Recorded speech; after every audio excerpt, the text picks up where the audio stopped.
Başkalarımızın üstünde, bunlar yollarında bir yaktılık, bir nur var. Bu sevgili Peygamberimiz Hazreti Muhammed Mustafa sallallahu aleyhi ve sellem'in nurudur. Vatanımız, sultanımız isimlerini yürüten, Başkistan isimini yürüten, Akaraklı. Bizim delik ata-babalar etkenler bir yağmur yoksa yol olmadı derler. Yağmur yokşuğa.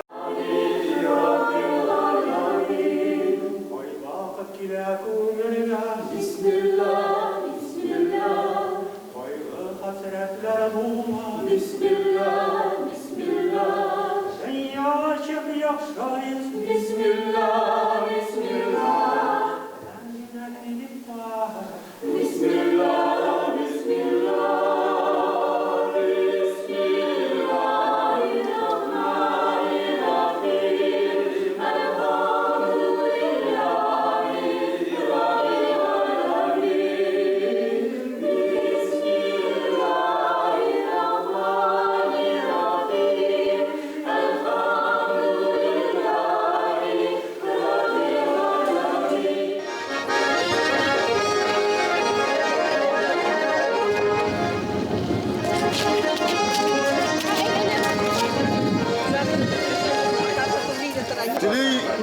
Ağız itigiz.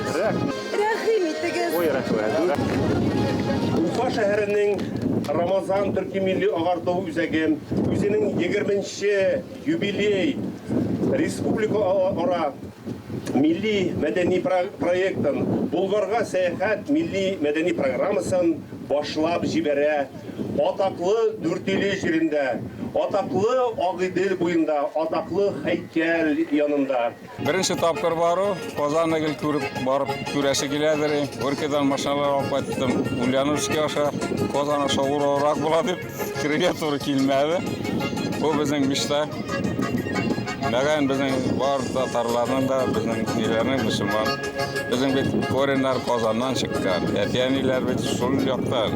Düşüp bilgenler. Biz bir de historiyine direkt bilebiz. Bu Ivan Grozny bizni düşürüp taşlagan. Şundan biz toralganbız indi. Bizim tutulan tufrak ol, şuşa Tatari, Kozan yoklar. Şunun için Kozan'ı gelgine küreşe giledir. Yaz günü may ayında Ufa qalasında benim icatqa bağışlanğan büyük motor şeralar bulub ozgan idi. Başta üniversitede benim icatqa bağışlanan konferensiya buldu. Anda türlü konkurslar uyuşturuldu.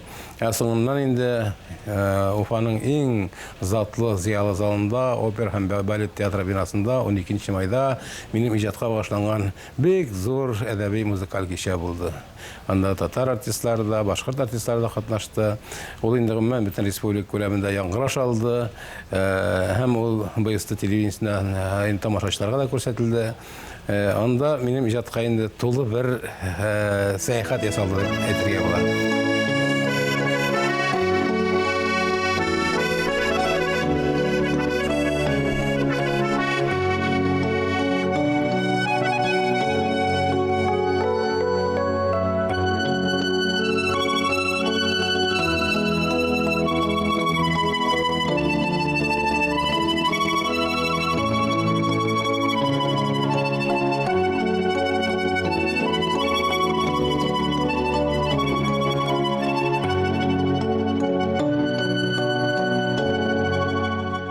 Yıl sayın bizden seferimiz halkımızın, Başkistan'ın, Tatarstan'ın tegi ise bu zatlı şahısına, sanat eheline, görünekli artistka bağışlana.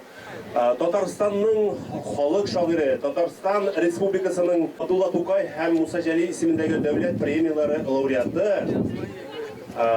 Bizden sivilgen Tatar'ın da, Başkırt'ın da bütün menfaatlerin can verip yoklauşı Razil abi Veliv'e bağışlana.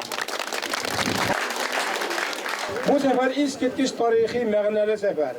Seferlerin türlüsü bula. İş boyunca sefer bula, başka türlü gayle bilen yol seferleri bula. Bu Qoy siyaqtağına kilip qarasaqda ömürlükке көңілде қала тұрғаны әйткенімше мәғнәлі iştəlikli сәфәри. Sizni Qazanda кетәләр, sizni Tüvənkamada, sizni Bulgarda кетәләр. Sizin Qazanğa həm Bulgarga kilüğüz turuna bütün Tataristan bilə, Tataristan'ına tügül, televiziya, radyo, gazete xəbərləri aşağı bütün Tatar halkı bilə. Şundan da bu ətkənimşə tarixi vaqiqa.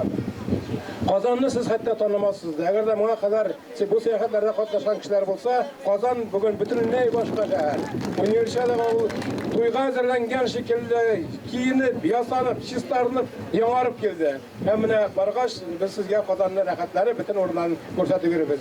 Anın spor obyektlerinde, uğramları da yanardı, köprüler de düzüldü, yollar da salındı, yurtlar da salındı, eski tarihi heykeller bize Türklendirildi. Şimdi Bulgarını etken de yok. Jubiley seyahati. Bu 20. seyahat. Bizni Tübenkama, Kazan, Bulgar kete. Hayırlı seferge.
Үзгәртеп құру вакытында Уфа шәһәренең бер төркем зыялылары менә шундый фикер белән чыкканнар. Безнең Башкортстанда ак пароходлар бар. Нигә шул ак пароходлар белән мотор итеп, Агыйдел, Чулман иделләре буйлап бу изге Булгарга сәфәр кылмаска. Һәм менә безнең Рамазан дип аталган үзәк, Төрки Рамазан милли агарту үзәге менә бу бурычны үз өстенә алды һәм ел сайын милләтебезнең теге яисә бу асыл затына, күренекле шәхсенә багышланган милли мәдәни программа Булгарга сәяхәт оештырабыз. Ул һәр елны сәфәр бик матур, истәлекле була. Инде юбилей вакыт бәйрәме, анда инде тагы да аеруча көчне саласың, аның калкурак итәсең. Менә быелгы 20-нче Булгарга сәфәр программасы чынлап та безнең бик бай истәлекле. Монда Башкортстанның һәм Татарстанның күренекле шәхесләре безне катнаша. Һәрбер урында безне кызыклы программалар көтә. Быелгы сәфәребез милләтебезнең асыл улы, Татарстанның халык шагыйре, Татарстан Җумһуриятенең Габдулла Тукай һәм Муса Җәлил исемендәге дәүләт премиялары лауреаты, Башкортстанда аның бик абруе зур, Башкортстанда яшәүчеләрнең якын дусты Разил Вәлиев иҗатына багышлана һәм безнең бәйрәмгә Россиянең төрле төбәкләреннән, мәсәлән, Свердловск өлкәсенең зур бер делегация килде. Башкортстанның һәм Татарстанның төрле шәһәрләреннән, районнарыннан, төрле оешмалардан делегациялар катнаша. Минем уемча безнең сәфәрнең башы яңгыр белән башланды, күрәсез. Безнең халыкта әйтәләр, яңгыр яу яхшыга юрылар безнең халыкта. Димәк, безнең сәфәребез уң булыр һәм без моңа өметләнәбез һәм алда истә калырлык очрашулар көтеп калабыз.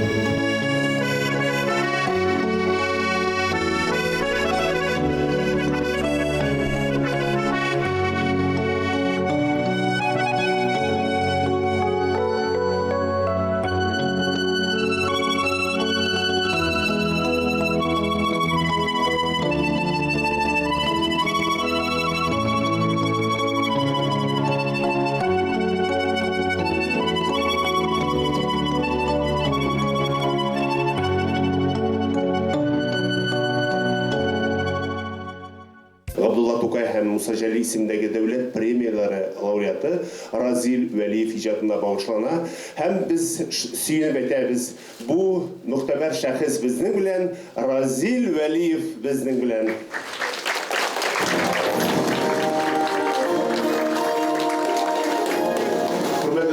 Bugün bizning inде менә 3нче тапкыр бүген бәйрәмне ачабыз. Беренчесе ул Уфа шәһәрендә Ихлас мәчетендә Бисмиллахны әйттек. Икенче бисмиллахбыз инде 4 илгә килгәч, 4 ил ярында һәм менә 3нче тапкыр ачабыз. 3нче бәйрәмне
Булгарга сәяхәт, ул тарихи сәяхәт.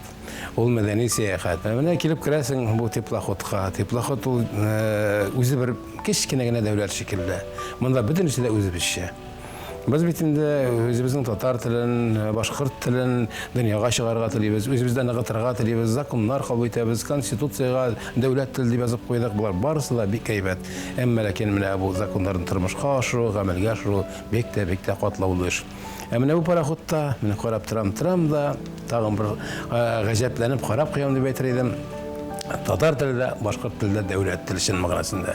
Чөнки монда синең сүзеңне бөтен кеше дә аңлый, бөтен кеше дә тыңлый, бөтен кеше дә татарча, башкортча аралаша, татар җыры, башкорт җыры яңгырап тора. Һәм монда безнең халыкка карата, безнең менә ике халыкларга карата бик тә ихтирамлы мөнәсәбәт. Кемнең белән сөйләшсәң дә, кем белән сөйләшсәң дә, кем белән аралашсаң да, башкорт турында да, татар турында да монда бер генә яман сүз дә ишетмәссең. Һәм телебезгә дә хөрмәт бар, динебезгә дә, гореф-гадәтләребезгә дә, һәммәсенә дә монда хөрмәт бар. Мин монда башкортның атаклы композиторлары белән дә, шагыйрьләре белән дә таныштым. Мин монда производствода эшләүче кешеләр белән таныштым, гап-гади кешеләр белән таныштым. Башкортстаннан, Татарстаннан, түгел чит төбәкләрдән, Свердловск өлкәсеннән килгән милләттәшләр белән таныштым. Бар һәммәсе дә бит үзенчәлекле кешеләр. Безгә татар халкына Уфаның ички якын булган кебек, башкорт кешеләренә Казан шулай ук якын. Чөнки булар икесе дә безнең уртак культурабыз, уртак башкаларыбыз. Татар белән башкортны урталайга бүлеп булмаган кебек, аларны бер-берсеннән аерып булмаган кебек, Казан белән Уфаның да бүлешеп булмый. Алар һәммәсе дә икесе дә әйткәнемчә ике халыкка да бик якын. Рушык тартып әби җеп эрләде. Эрле җырын җырлады. Жын бәйләгән кабам кояш кебек. Рушык җибем кояш нурлары. Әбей, синең истәлекне ничек кенә инде яңартыйм. Кулларында синең серле исең, күз алдында җылы мин шартым. Минем әткәй, синең шахтер улың, Зур Исмәгыйль аның исеме, Күчтәрәшкә җимеш алып кайткан, тешләреннән җыйган исеңне. Шул исеңне тартып ялваргансың, нык булсын дип шахта терәве, теләкләрең кабул булган синең, әлдә дибә әткәм йөрәге.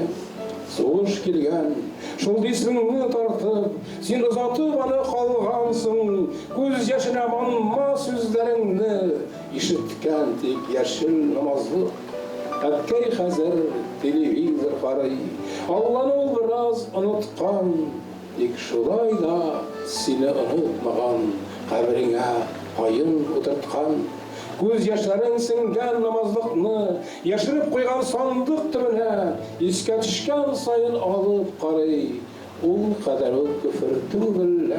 Кулларыма серле исмең тотып, мич артында уйлап утырам. Мич җылый да җылый, әллә инде иченә кайгы утырган. Минем хәзер әби үз иманым, минем әби хәзер үз Аллам. Тик шулай да кайгы килгән чакта, кулга исмең алып уйланам. Йорт салыгыз, уллар үстерегез, бәхет кирсен дидең өйләргә. Насip булсын дидең туган җирдә, буразнага ятып үләргә. Игенчә эчмәм әби, ачуланма, бер җил куар шунда, җыр язам. Җыр язу шул кадәрле авыр, җибәрми ул алса бугаздан. Дисең исән, күрсәң иләби, дөнья хәзер ничек үзгәргән. Ә мин һаман тугрылыклы сиңа Дисме тизәмәби сүзләрдән.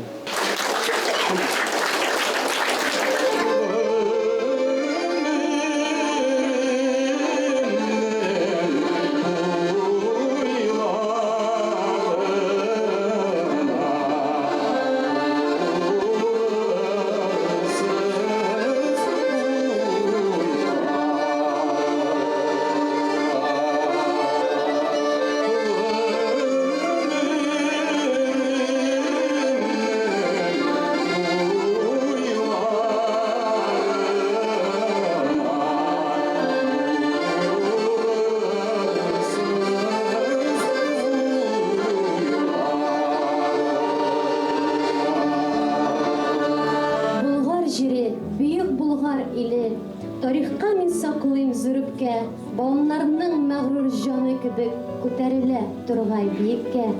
Басу буйлап берәү җырлап килә, шал тарихтан килә диярсең. Барысы да 1000 ел элеккедәй аргамаклар чаба иярсез. Барысы да 1000 ел элеккедәй ай кояш, зәңгәр күгедә. Карый күзем дөнья булды, үсә күзгә дөнья тулды. Ага иңеш идел булды, агып туман булды, идел суы. Үсә имән бүре булды, бүре йөрәгендә шәшәк туды. Шәшәкнең тәне ырлык булды, жаны очты, сызылып калды юлы. Үсә сабый егет булды, әти булды, әтисенең улы. Үсте, бүтән нәрсә үсте, һәм дөньяда зур мәхәббәт туды.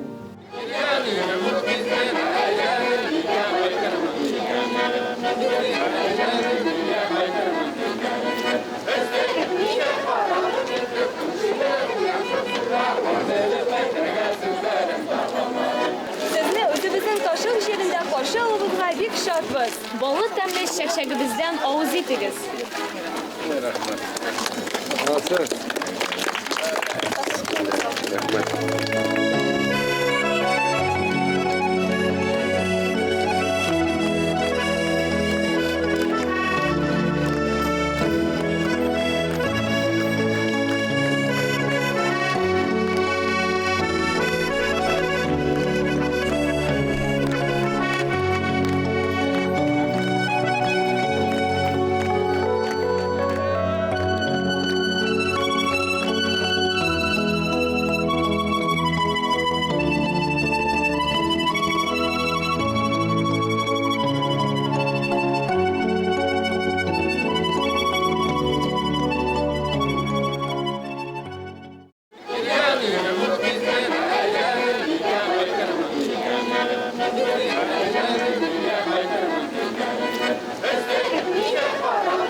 Рәхмәтләрне күрдегез, безнең китапхананы күрдегез, мәчетне күрдегез. Анда искиткеч матур буа бар, анда балыклар да бар, анда кышкырында хоккей да уйныйлар, конькида шуалар, тимер аякта балалар. Менә бу клубта утырабыз, бу клубта спортзал бар, бик матур. Икенче катында Мәктәп. Менә бу биналар моннан 10 елда булар, берсе дә юк иде. Монда бер җимердә беткән китапхана иде, безнең манарасы кыйшайган мәчет иде, һәм клуб инде бөтенләй авыр хәлдә иде. Һәм менә безнең авыл халкы бергәләп без менә Рөстәм Мәҗитов һәм башкалар, бөтенебез минем Рамзил, авылның башка кешеләре бергәләп җыелыштык та, киңәштек тә, эшкә тотындык. Менә шушы 10 ел эчендә булар бөтенесе дә барлыкка килде, бөтенесе дә аякка басты. Безнең авылга кайтып бергән кунаклар да бит һәрберсе дә затлы кешеләр. Менә яхшы кешеләр, ягъни яхшы кешеләр килә. Нинди матур кунаклар безнең монда. Иң зур аралашу ул халыкның, гади кешеләрнең аралашуы. Иҗат кешеләренең, композиторларның, язучыларның, галимнәрнең, сәнгать әһелләренең аралашуы. Шулай булганда гына без бер-беребезгә алабыз. Менә безнең башкорт дустыбыз Юлай әфәнде әйтте. Безнең ике халык арасында бер кайсында дошманлык булмады. Без һәр вакыт дус булдык һәм киләчәктә дә дус булачакбыз. Әгәр дә татар белән башкорт, Татарстан белән Башкортстан бергә булса, дус булса, безне беркем дә тез чүктерә алмаячак, безне беркем дә җиңә алмаячак. Шул вакытта татар да булыр, башкорт та булыр, татар телендә исән калыр, башкорт телендә исән калыр. Ашыктырып бетә иңнәремнән, туган якка буран, янкеләр авыл башына аша, каршы чыгып торган. Карт янке давылдандыр ахры, кайрылган сынган, күтәрелеп килә алсу кояш, җир йөрәге сыман. Ал кояшка таба йөзне тотып, күпме юллар үттем, дөньяда тик безнең авылдадыр ипи исле төтен. Олы хисләр, олы омтылышның туган якта башы, шушы җирдә туган хыялларын шунда чыңга ашты. Туган авыл, соңгы станция, кайтам сине уйлап, икерес кебек ялтыраган чана юлы уйлап. Рәхмәт сезгә, рәхмәт минем туган авылыма. Кыз күңелен ишек чалар, аңда егет җырлауста, кыз күңелен ишек чалар. Онытмаган соңгы дуга әйтеп, иң моңлы җырын җырларга. Кайда юксың безнең татар моны, татарлар юк, кайсы кыйткада. Татар яши Ирак, Америка, Австралия, Алман, Фил илендә, Япония, Ирак, Кытайда. Без бит татар, моңлы карырманлы, әллүкиле бийек халык без.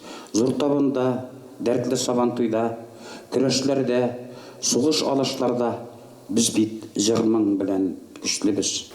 Монысы менә минем кабинетимдә, минемдә.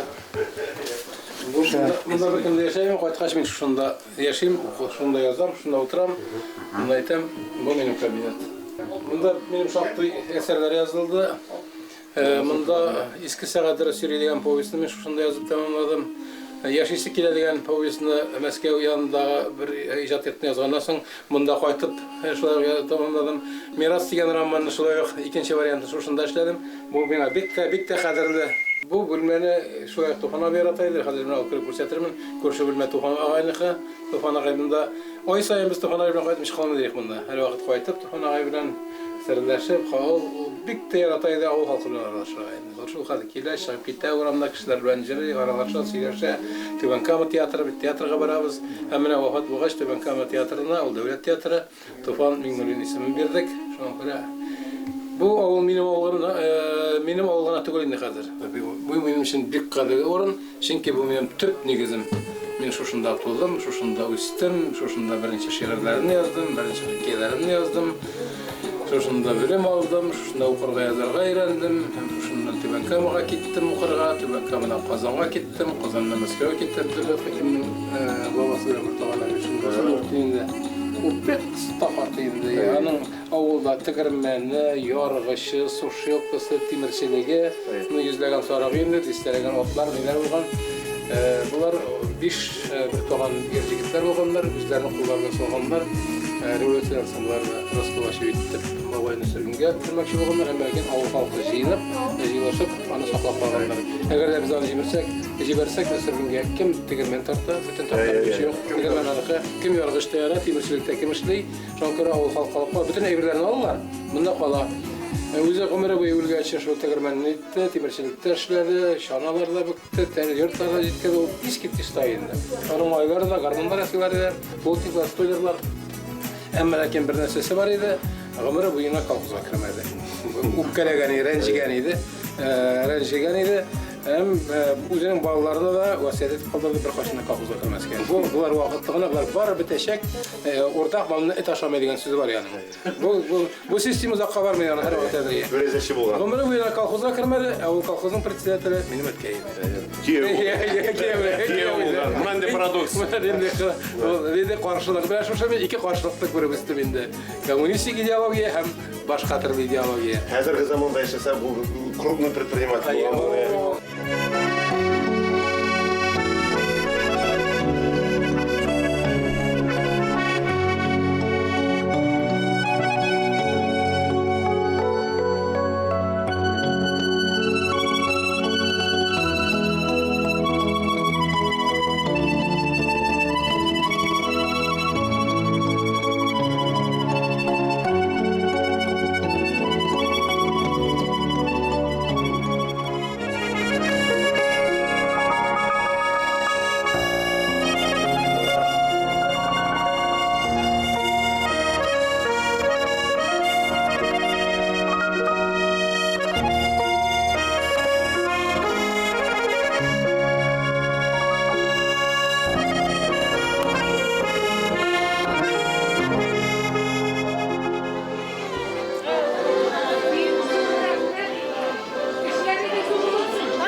Данлыклы татар халкының улына улы белән бер пароходта йөреп, дөнья күреп, ул битәне эләкмәде инде.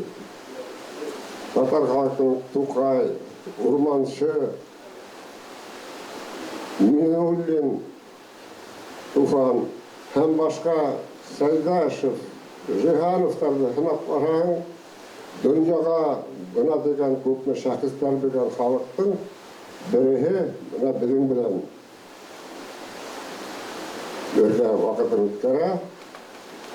Безнең башкорт халкының Мустай Кәрим, Акмулла, Өметбаев һәм башка шәхестәребез татар халкының шәхестәре аралашып яшәгәндәр. Татар халкы башкорт халкына күп ярдәм итте, дуслык кирәк.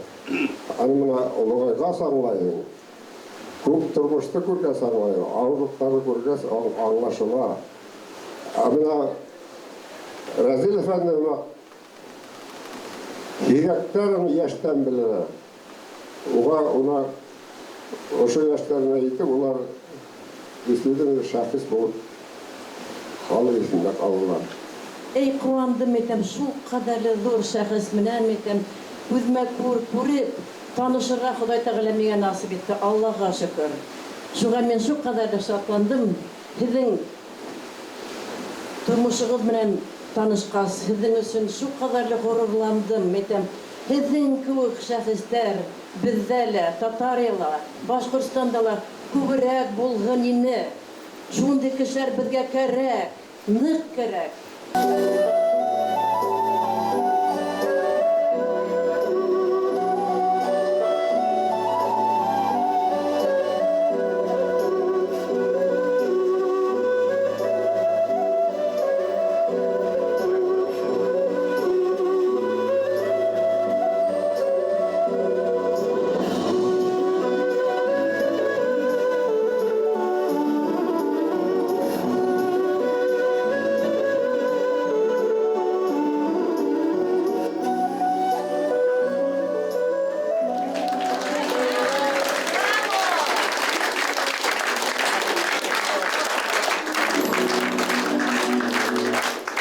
Aşırışır yakasılara vakit tutlasın biz beğenişin sular aksın ömür akmasın İki ınıgımız var bizim Aliye bilen, birisi Kamile isimli, birisi Cemile isimli. Onun Kamile şimdiki eve çıktı, üniversite bitirdi, Kozan Devlet Üniversitesi bitirdi ki eve çıktı. Bizden yaşayan yaraktığını yaşay. Kozan Devlet Üniversitesi'nde Halkara Münasebetler Fakültetini bitirdi. Bek matır, bek eybet okudu, bek akıllı kız. Hazır gençler Tatarçasında bile, Rusçasında, İngilizcesinde alar bizge qaraganda akıllırak. Cemilesi 9. sınıfını bitirdi bir yıl mektepte okuy. Ol bekte tamamlı kız. Tegisi akıllı, akıl yağından. Mınsı sangat icat yağına indi. Ol skripkada da oynayıp, piyaninoda da, fortepianoda da oynayıp, bir de ol Minimis Mir'da bu, Minimis Planeta'da buldu. Bulmağa jeri kalmadı indi. Onu qaraganda köbrek jirdi. Onu qaraganda nirek, bilgilerek dünyada. Günlerinin yalnızın, günlerinin aylısın. Görmesin başımız yalnızlık hasretin, balalar kaygısın. Görmesin başımız yalnızlık hasretin, balalar kaygısın. Жырлы Моңғол сәфәрінің яқшы ул изге Рамазан айында туры килүе бу үзенә күрә бер очраклай бер түгелдер. Бу бер тирән символик мәгънәдә ия. Чөнки җыр, моң, дин гомер буе безнең халкыбызны саклап барган ике зур бөек төшенчә. Бер яктан безне дин сакласа, икенче яктан бик авыр елларда да милләтебезне җыр, моң саклады. 5 ел элек менә без бу ак пароходта утырып Республика фестивалын бик матур итеп үткәргән идек. Аңа моның өчен бик зур рәхмәт. Бу сәфәргә чакыруны безне күрә бер бүләк итеп кабул иттек. Рәхмәт чыннан да безнең өчен бу бик зур дәрәҗә. Безнең егетләребезгә әйткәч алар бик риза булдылар. Хәтта ки бер яңа җырлар да өйрәнделәр. Чөнки беренчедән Рафил Валиев бу безнең милләтебезнең йөзеп кашы, безнең чын милләтпәрвәр шәхесебез. Менә әйтәбез бит, Татарны саклап калган кешеләр алар бар, әмма алар түгел. Хәтта ки мин моны тулы җавап бирә алайдым. Без бик озак еллар Аллага шөкер. Безне Татарны саклап калучы ике зур шәхесебез Туфан Миңнуллин һәм Рафил Валиев бар дип әйтә идек. Бик авыр минутларда да шуларга барып таяна идек. Әмма ни кызганыч, менә безнең сөеклебез, безнең чыннан да ул Татарның бүйек улы, ул аны без инде бүген әйтә алабыз. Әйтәләр шәхескә бәя бирер өчен 50 ел кирәк ди. Әмма бүйекләрне инде бүгеннән беләбез. Туфан ага Миңнуллин чыннан да ул безнең бүйек улыбыз булган. Без аны бүгеннән аңлыйбыз. Ни кызганыч, ул инде безнең арабызда юк. Аның эшле безнең арабызда, аның якты хатирәсе безнең күңелләрдә. Инде бүгенге көндә мен моны һич арттырып әйтәм. Безнең барыбызның да үзе ümidi belki Рафил Валиев tatlı vergendir.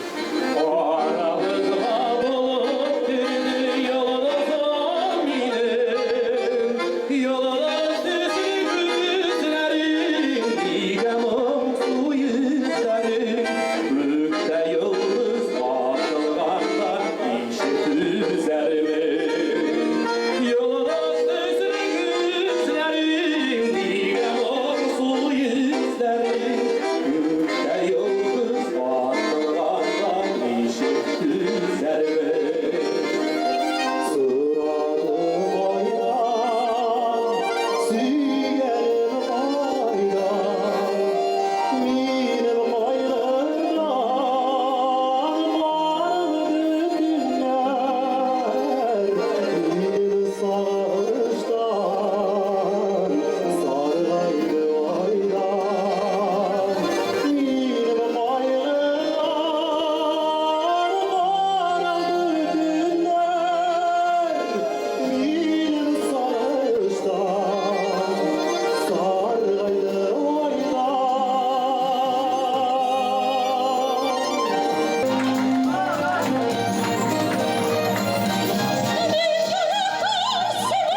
Zaman naşar deyip, sıkılanıp, жылап, жері ол бұлдықсызлар іші. Тішін тырнағы білән ябышырға керек отырмышқа. Әм ең түп нәрсе мақсат керек. Мақсатсан яшап, бір нәрселе болдырып болмай. Әгер сенің алдыңа бір мақсат қойып, гүл шуңа тұп тұрып бармасаң, бір қашанда тұрмыштан да қанағат ала алмайсың, бір неде оңышқа еріше алмайсың. Изге Былғар, Шахри Былғар, халқымның ғырурлығы, таң қалдыра иделімнің ғажайып матурлығы. Қадірлі қонақлар, бізге сізден шек-шек қабыл етіп алыңыз. Рәхим етіңіз. И хлеб соль от нас примите. Булгар қаласы ол енді бик тә бұрынғы қала. Белгәнебезчә, моннан шактый гасырлар элек 922 елның 21 майында Булгар қаласында ислам дине рәсми рәвештә дәүләт дине буларак кабул ителгән. Булгарга барып без үзебезнең тарихыбыз белән күзгә күз очрашабыз. Анда карарлык әйберләр хәзер бик тә күп. Менә быел гына анда өр-яңа музей ачылды, Булгар музее, Булгар тарихы, Булгар культурасы тарихы музее. Анда инде бөтен Булгар тарихи чорын күзалларга мөмкинлек бар. Анда Коръән йорты ачылды. Ул искиткеч матур бина, һәм ул бинада бөтен дөньядагы иң зур басма Коръән куелды. Ул Италиядә басылган. Аннан соң анда күз явын алырлык ак мәчет төзелде. Анда иске безнең борынгы тарихи һәйкәлләребез тергезелде. Без аларның барысын да күреп әйткәнемчә, үзебезнең тарихыбызга яңадан әйләнеп кайткан кебек булабыз.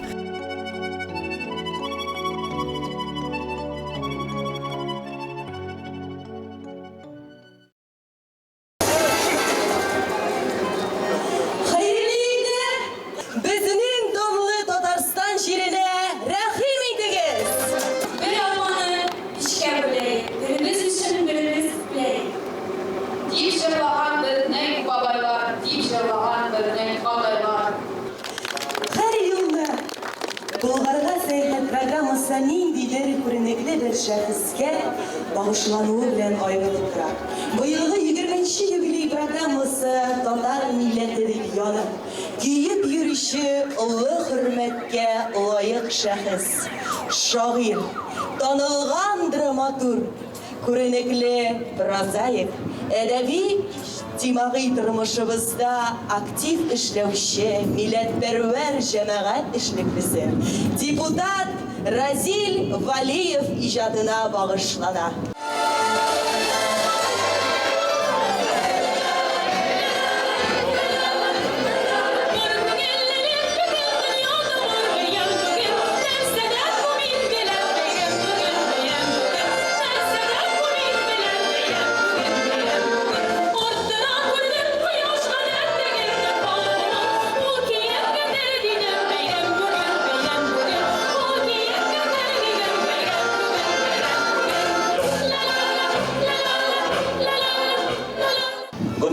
Шулай булган. Башкортстан белән Татарстан арасында бәйләүче шәхесләр, алар әнә Назар Нәҗмиләр, Әмирхан Еникиләр, Сибат Хәкимнәр, алар һәр вакыт үзара дуст, тату булганнар һәм берсенә-берсе кунакка ирешкәннәр. Менә бүгенге шушы сәяхәтне оештыручылар, шушы кунакка ирешүләрнең традицияларын дәвам итәргә тырышулар күренеп тора. Хөрмәтле дуслар, туганнар, милләттәшләр, якташлар, менә без 3 көн сәяхәттән соң ниһаять Казан җиренә, үзебезнең туган җиребезгә килеп җиттек.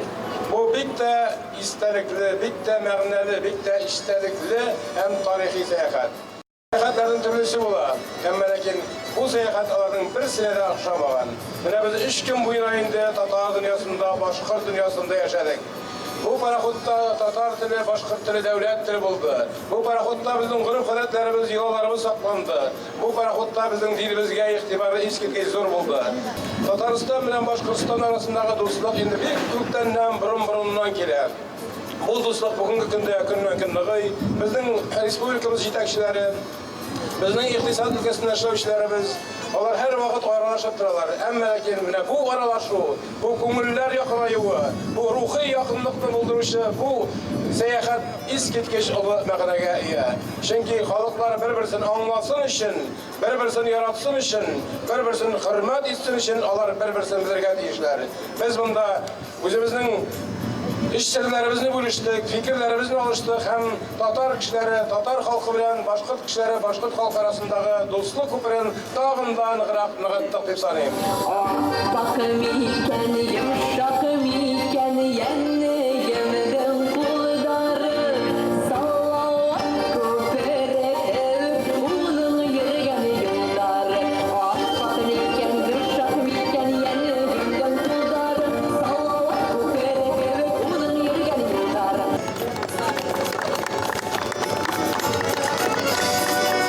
Kaderli tuğanlar, bizim Tatarstanda yaşayan Başkurtlar her vakit devlet idaralığı bilen birlikte matur itip yaşayız.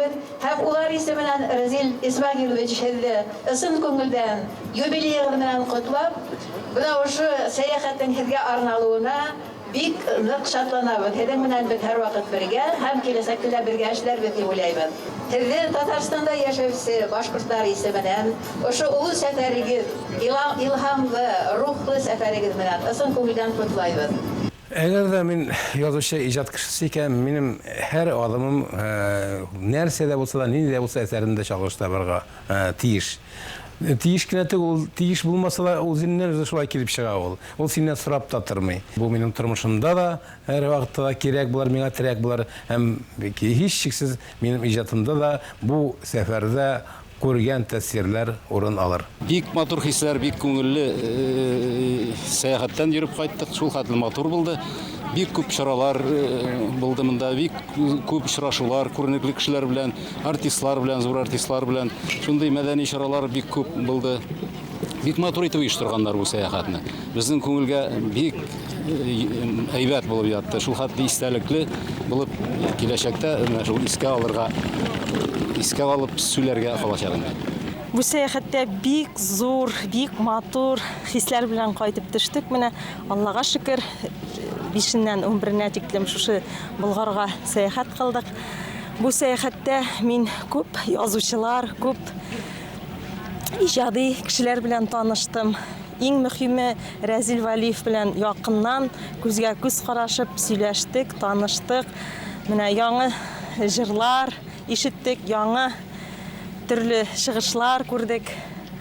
Benim için bu seyahat bik de gerekli seyahat diye bileyim. Çünkü mine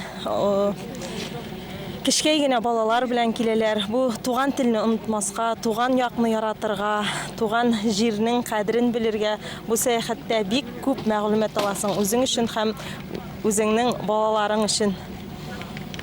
Bu seyahat mene көңелгә шундый рухи көч бирә. Монда очрашасың яңа кешеләр белән, яңа җыр, моң, табигать белән бердәм яшәсәң. Соңыннан менә ике республиканы ул ничектер берләштереп, якынайтып, үзе бер хис, көч һәм яхшы эш дип уйлыйм. Bulgarga seyahat uyushturuvchilarga zo'r etib rahmat aytasi kela. Bu seyahat bizga nindi yog'indan tag'in bek o'xshadi. Razil Valiyevning ijodi bilan o'zi bilan tanishdik edik. Mana endi Teplahotda bu seyahatda bizga Razil Valiyev bilan turdan-turi uchrashirga ham tanishirga to'g'ri keldi. Onun ijodi o'zi nıq iştelikli, nıq kızaklı, onun şiirleri bik nıq turmuşça yazılgan. Жылый, суғыша жерде, ақыл көп мә жауап іздеген. Я дүнияны өзгертем мен бүгін, я болмаса өзім өзгерем. Аңламилар жиліне зәңгәр дейсәң, тұрмышымыз сабантуй дейсәң, әр нәрсәгә минем үз атамам, айны қияр диям тіләсәм. Чәчәкләргә үз исемем бирәм, мең тереләм көнгә, мең үләм. Үлем белән якынлашканда да акмакра дип сөйләмәм. Дуслар юкта чын дуслыкны мактыйм, бу дөньяда яшәү мең рәхәт. Адашыпмы кайчак килеп чыга, безнең йөрәккә дә мәхәббәт. Kayşak yalgış, oğlun soğunu öpeyim, bulgalı bayındı bulgalı. Kişilerden bir yakşılık dilim, min hiyalı buğay, hiyalı. Haksızlıkını görüp yarılsın şaşam, matırlıkını görüp tizlenem. Ya dünyanı özgertem min bugün, ya olmasa yüzüm özgerem.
Беште матур көрәйек, был алманы кемгә бирәйек, байрам менән котлап киләйек, нимәләр эшләгәнен беләйек. Bir almanı kimge bireyik, bir almanı bişke büleyik, şair Vəliyev'e bireyik, ikincisin kimge bireyik? Драматург Разил Вәлигә, халык депутаты Разилгә.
Assalamu alaikum muhterem ve gizzetli tuğanlar. Hayırlı kez kadirli dostlar, muhterem konaktar.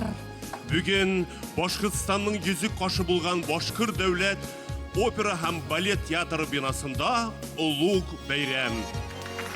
Başkırtistan cemaatçiligi özünün en yakın dostlarının birisi, Tatar halkının gaziz oğlu, Tatarstan'ın halk şairi, Tatarstan Cumhuriyeti'nin Abdullah Tukay hem Musa Celil isimindeki devlet premiyaları laureatı, tanılgan cemaat hem devlet işliklisi Razil Veliyev icad kişisine jıyıldı.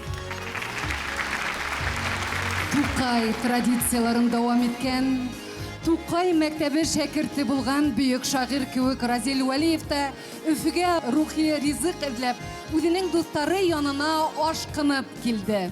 Vakıtında edebiyatta tevgi adımların yasavşı Razil Veliyev'ga şiiriyetinin sirli jir dünyasına fatiha berüşü, onu muğlu jırlar yazarga eterüşü İlham Şakirov buldu. Büyük jırşının ütenişi boyunca Meskev Edebiyat İnstitutu'nun 20 yaşlık studenti Razil Veliyev Tatar halk köyüne Dulkın, Toğan jırı, Bir Almanı Bişke Büleyik isimli şiirler yaza. Uzaklamay bu eserler Tatar'nın en ataklı jırlarına evriler. İlham Şakirov özünün bir mekalehinde bulay tip yazdı.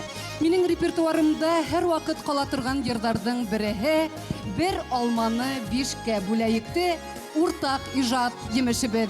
Ул халык köyüne yırlanıla. Min gururlanıp biz Razil menen bu atar davamında halkыбыз көңелендә йөргән моңдарды затлы хүзләр менән байытып, халкыбызга кайтарып бирә алдык дип әйтәм, мугаен да мине гаепләмәсләр. Затлы көй, затлы хүз талап итә. Bugünkü günde deyip devam ete İlham Şakirov, jir sanatlı katlaulur şur kişire, zevksizlik hakimite, halkını şın sanattan ayırı bara. Arzanlı tamaşalar gitti. Halk da şunu soruy, şuna razı. Muğa halı gayipli tügel, şur gayipli. Ama şın şair, şın edip şurga buysunmazka, üz asılın, kamillikni, güzellikni saklarga tiyiş. Razil Veliyev, ene şundaylardan deyip fikrin tamamlı İlham Şakirov. Razil Veliyev İlham Şakirovga il kaygırha, ilde ilham yırlay. İl hüyünhe, ilde ilham küle. Bəğirdirdi bizden tile, ısırdardı aşağı uzıp bir mong kile. İlhamlı hüz barı tuğan yerde, in tatlı mong barı tuğan tilde. Şatlığım da, hasretim de minin, bəxitim de barı tuğan ilde. Hürmetli dostlar, karşı algız, sanatımızın aksakalı, Tatar, Başkırt halklarının süyükli jırşısı, büyük artist İlham Şakirov Ufa sahnesinde. Onun bilen birge Başkırt müzik sanatının legendar boyançısı Redik Tashiddinov.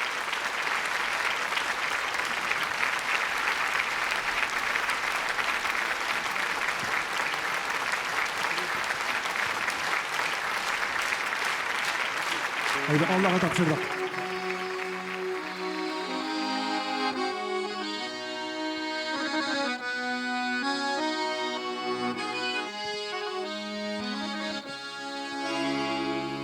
Bakşalardan bılbıl kaçsa,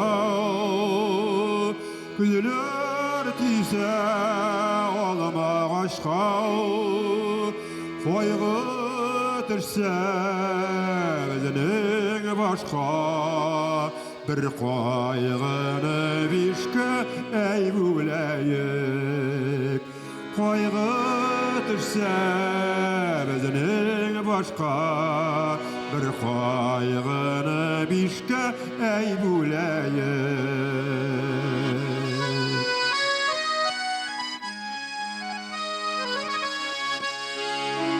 qish oqlig'i gulga ko'chsa olma ağaçlar quyosh ishsa ko'ngillarga shodlik ko'chsa bir şatlığını bişke ey buleyik. Көңіллерге шатлық күшсе, бір шатлықны бишке әй бөләйік.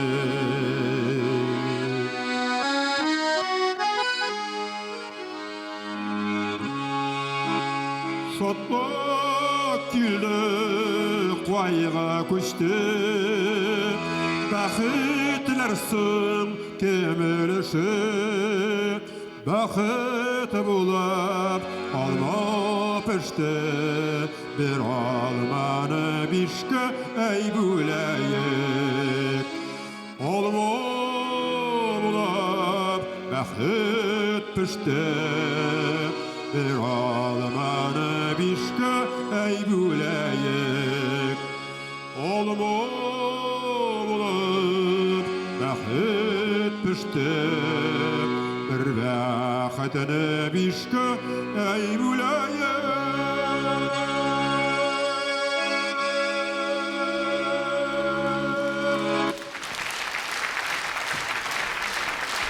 Ufa tamaşaçısı basıp büyük jırşı aldığında başıya.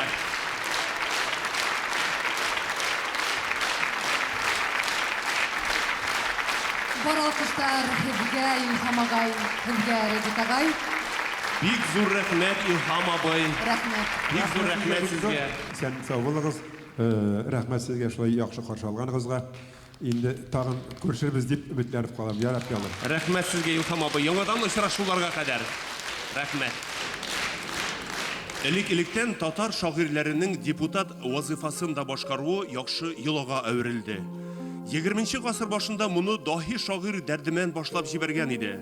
Дәрдемән традицияларын бүгенге көндә лаеклы рәвештә Разил Вәлиев дәвам итә. Ул Татарстан Дәүләт Шурасы депутаты гына түгел, андагы мәдәният, фән, мәгариф һәм милли мәсьәләләр комиссиясе рәисе дә. Кыскасы, бүгенге көндә иң актуаль булган, бар халыкның да йөрәге аша үткән мәсьәләләр тикшерелә бу комитет утырышында. Бүгінгі күнде ең актуаль болған, бар халықтың да йөрәге аша үткән мәсьәләләр тикшерелә бұл комитет ултырышында. Һәм бunda күп мәсьәләләрдә хәл ителүе, уларның язмышы еш кына Разил Вәлиевтің тугры хүзенә, уның халыксан позициясына бәйле була. Хәзер, хөрмәтле тамашачылар, Башкортстан Дәүләт Курултайы җыелышы исеменнән улуг кунакны тәбрикләү мизгилләре якынлашты.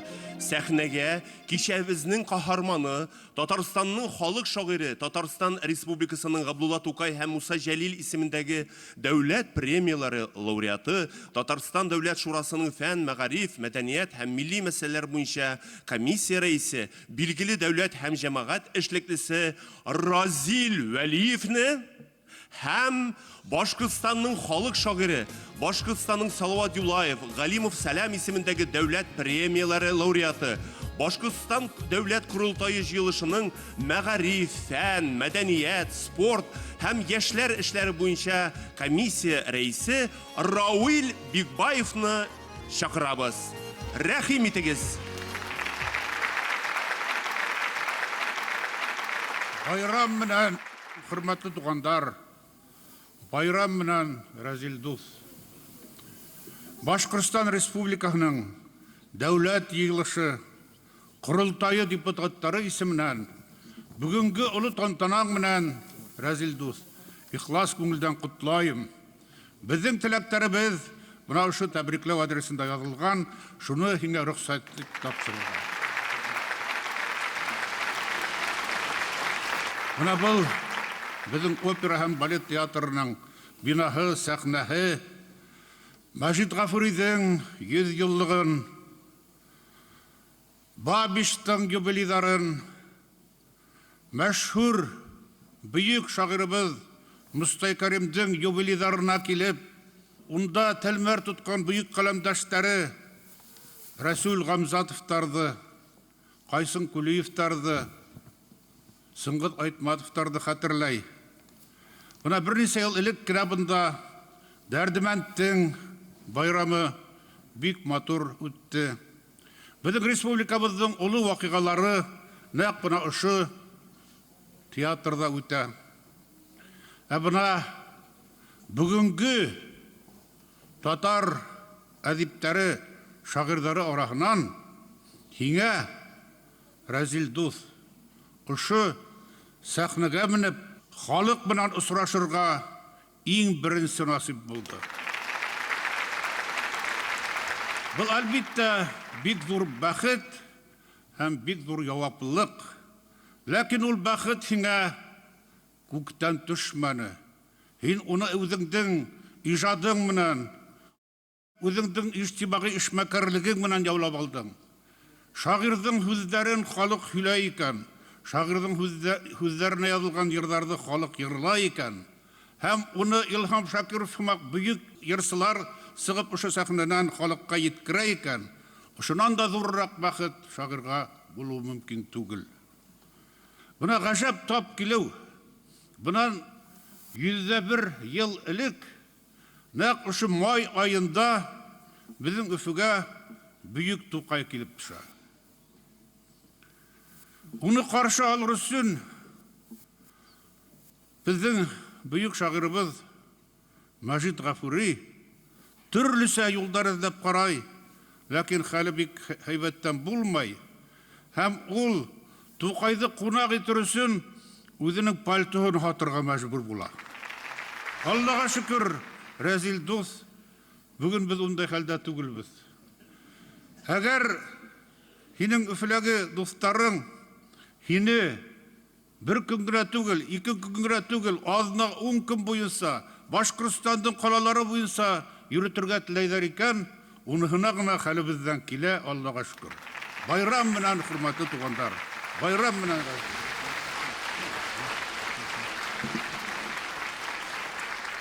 Hürmetli tamaşaçılar, Башкорт туганнар, милләттәшләр, инде Равил абый әйтмешли, бу кичә, бу мәҗлес, бу мәртәбәле залда уза торган шигырь җыр мәҗлесе минем өчен бик зур мәртәбә. Гомумән Уфага килү, монда халык белән очрашу, теләсә кайсы шагыйрь өчен, теләсә кайсы иҗат әһеле өчен бик зур куаныч, бик зур бәйрәм дип әйтер идем мин. Инде менә минем бу беренче мәртәбә Башкортстанның башкаласы Уфада иҗат кичәдә үтә, һәм шуңа күрә мин монда бик дулкынланам да, һәм сезне күргәч мин сокланам да. Чөнки мин бу кадәр зал тутырып, бу хәтле зурлап мине килерсез дип өметләнмәгәндә идем. Чөнки бүген ял көне, бәйрәм көне, мин әйтәм инде кешеләр бакчададыр, әмма ләкин сез бөтен эшләрегезне ташлап, монда менә шушы мәртәбәле мәшһүр залга җыелгансыз. Мин татар халкы белән башкорт халкы арасындагы иҗади, икътисади, башка элемтәләр, туганлык элемтәләр турында артык зур сөйләп тормам. Чөнки бу барыгызга да билгеле. Татар белән башкорт ул ике бер туган халык. Безнең бүләр нәрсәбез юк. Бүләр нәрсәбез ул безнең дуслыгыбыз гына, ул безнең рухи байлыгыбыз гына. Дуслык, рухи байлык бүлгән сайын артагына бара, ул бер качанда кимеми.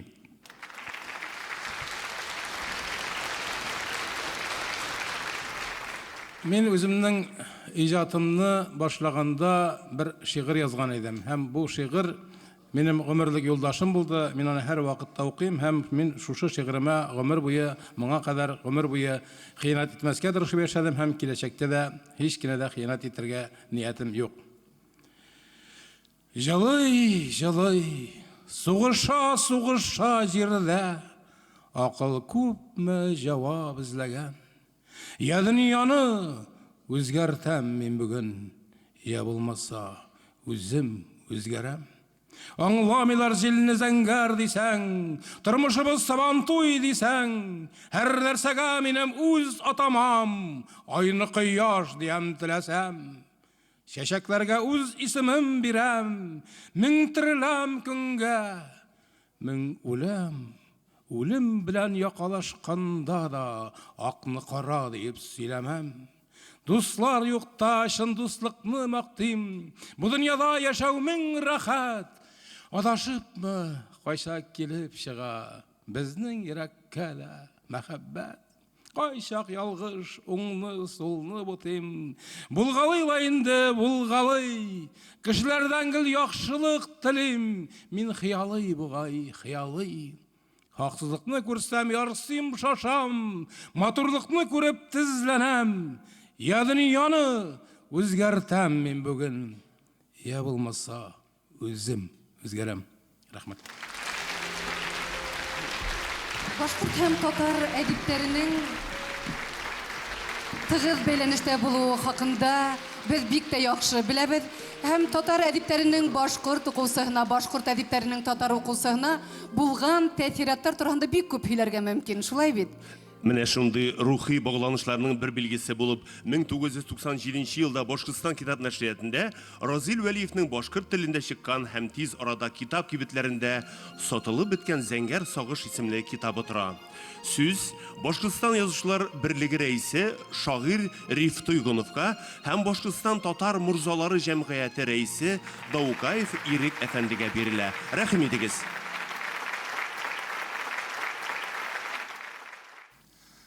Hürmetli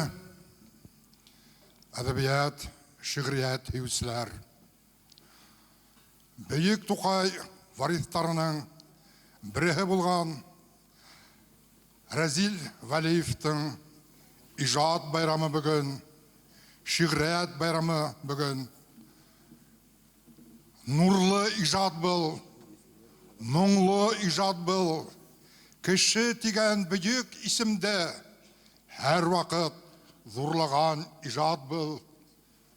Hem uşunday icadı bulgan kalem ustahına Tataristan'dan xalq şairi diyen isim verilüğü hem onumuna bugün başkalabız üsünün uşunda zinnetli harayında icad bayramı utuğu hiç de gajab tugil.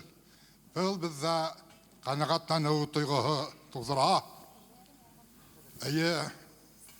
Razil İsmail ulu xalq şairi buluğu bilen birge devlet hem yemeğat işmekarlığı boyunca tanılgan şahıs halkı üçün yanıp yaşagan hem işlegen şahıs bizim Başkırstan yazısları isminen hadi bugünkü icad bayramından kutlap hürmetli Razil İsmail ulu şu seskeler şalkemin hem Башқұрт шиғырет антология хәмінен Роденконың рус тілінде сыққан Башкири деген китабын бүләк етерге рұқсат етегіз. Байрамынан.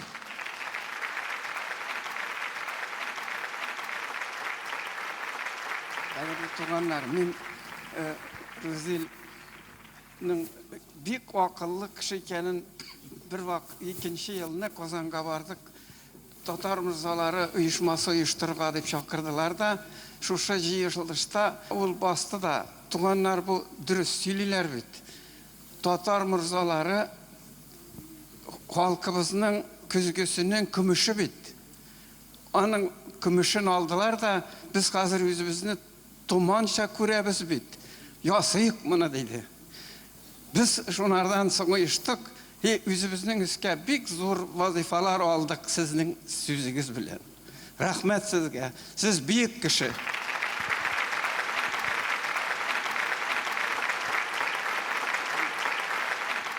Kadirli Razil Efendi, Başkırtistan olmasın da bişke bilip ağız itegez. Başkırt balı bile şey içegiz. Sizge ezgine Bulgarçılar isminden çakmak istedi. Рәхмәт. Разил ағай, һеҙгә Өфө сәнғәт дәүләт академияһының ҡурайсылар ансамбле бүләк әҙерләгән. Егеттәр башҡарыуында башҡорт көйҙәренә теҙмә.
Рәхмәт, егеттер. Хәзер бүгенге байрам кисәһенең олы кунактарын сакырам килә. Татарстандың халык Рәсәй Федерациясының атказанган артисты Илдус Әхмәтиянов һәм Рәсәй Федерациясының атказанган Башкортстандың халык артисты Олег Закир улы Ханов сәхнәбез түрендә. Разиләгай котлы булган байрамдар. Бұрынғы Бұлғарда Бұлғар жері бүйік Бұлғар илі тарихқа мен сақлым зор үпке бабамларының мәғрур жаны кебек көтерілә тұрғай биікке басу бойлап біреу жырлап келе шал тарихтан келе дерсің барысы да 1000 жыл ілеккедей арғамақлар шаба иерсіз барысы да 1000 жыл ілеккедей ай құяшы зәңгер күге де бүйік илден шүлмәк уатықлары бүләк болып қалған бүгінге бүтін нәрсе мұнда яқын миңа әйтерсің менен кәм қойнында бүтін нәрсе мұнда бұлғарымның ұнықлары кебек тыйыла харабәләр ташлар арасында башын иіп утыра қылғаннар бабайларының сүзін сөйлер үшін тик қылғаннар мұнда қалғаннар Бұлғар иле бабамнарының иле турғай мұңы минем мұңнарым мин турғайны түгел бүгін гүя бабамнарның жырын тыңладым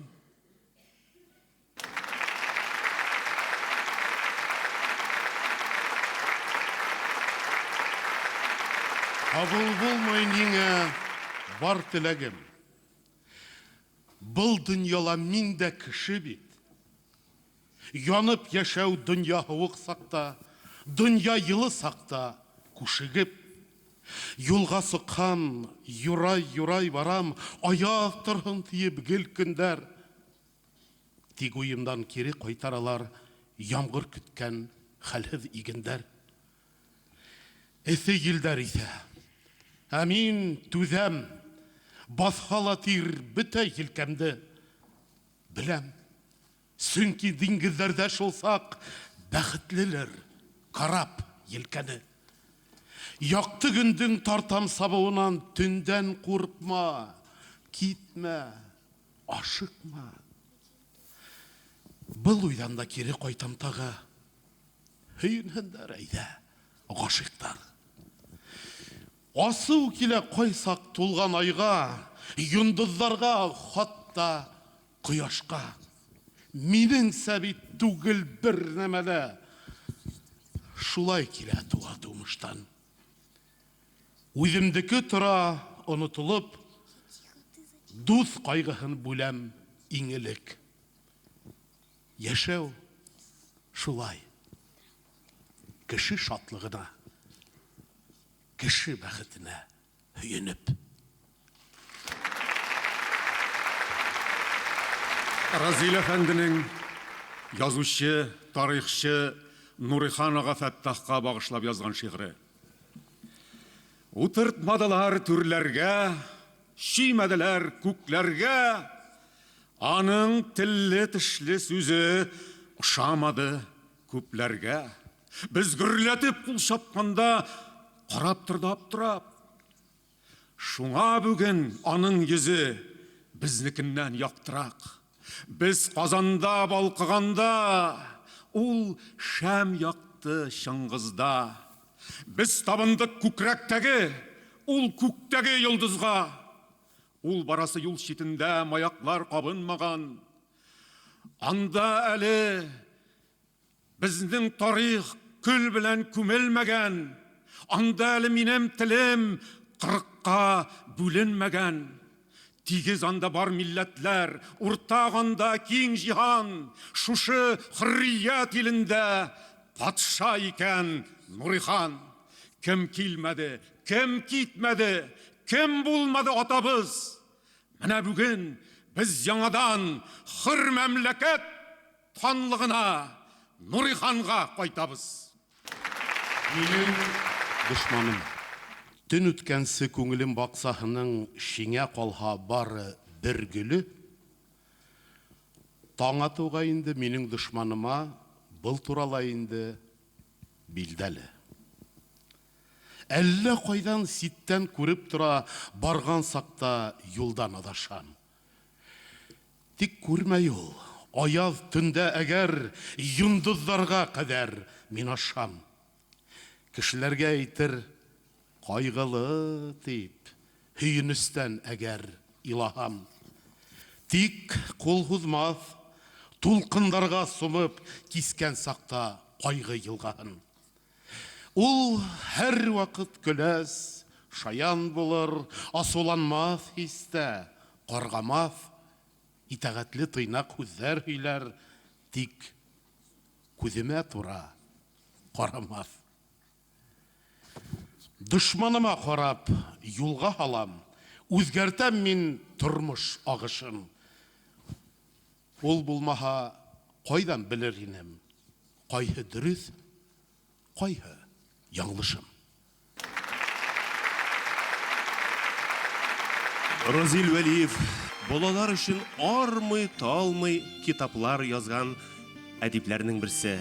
Хөрмәтле тамашачылар, рөхсәт итегез сәхнәгә Уфа шәһәренең 65-нче татар гимназиясендә оештырылган татар вокаль ансамблен чакырырга.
Хәбәр сәхнә түренә 2-4-нче Өфе татар гимназияһы укучыларын сакырабыз. Рәзил Валиев, гармон уйныйсың. Гармон уйныйсың. Синең кулларда күпме кояшлар, йылдызлар, диңгезләр, давыллар. Ә мин дөньяга гашыйк. Гармон телләренә басып өскә менә, аска төшә. Йөгереп китә, туктый йөрәгем. Кинәт, бармакларың алдың йөрәгемнән, нигә тындың? Кояшларда, йылдызларда, диңгезләрдә давыл тынды. Ә мин шау дөньяга гашыйк. Май кояшы күктән көлеп карый. Май кояшы нигә сөенгән? Агачларда бәйрәм көткән кебек, яшел киеменә киенгән. Җырлый кебек хәтта тургайлар да. Бәхетле дип безнең замана. Күктән кояш үзе ява төсле, яңгыр тамчылары тамганда. Июнь булып хәтта, июнь ае. Май аена карап көнләшә. Май кояшы һәр өй саен кереп, кешеләргә шатлык өләшә.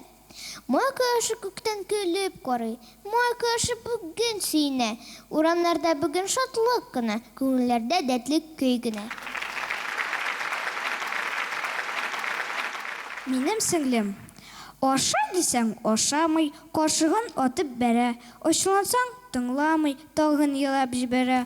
Утыр дисәң утырмый, эшлә дисәң эшләми, урын җыймый, бит юмый, чистартмый ул тешләрен. Ләкин аның турында чыгара күрмә гыйбәт. Көндез генә начар, йоклаганда бик әйбәт. Ни өчен? Барысын беләм. Кыш шана шуарышын, җәй бәпкә куарышын, яз көймә сарышын, көз алма шарышын, сут тәнне паклар өчен, ай җирне саклар өчен, тагын әллә нәрсәләр өчен. Дүртле белән бешле алу, әни яратсын өчен. Белмим менә, икеләләр һәм берләләр ни өчен? Безнең диңгез. Әти иштән кайткач әйткән. Каян килгән бу диңгез? Монда кадәр корыда торган идек өйбез. Су эчендә өстәл, диван, зур шкаф утыра кебек. Монда давы буган ахры, бөтен җирдә ак кебек. Әни күп уйлап тормаган, елмаеп булай дигән. Диңгез түгел бу әтисе, кызыбыз юган идән. Туган якта күт җыгач китәрбез әле ары. Күзләр күктә әйтерсең без, очар кош балалары. Күңелләр ярсу дулкындай, күренми хәтта яры. Диңгезгә җитми, тынмабыз без, идел балалары. Җирдә туып үссәк тә без, хыяллар гел югары. Алсу битләр, ал кояштай без, кояш балалары.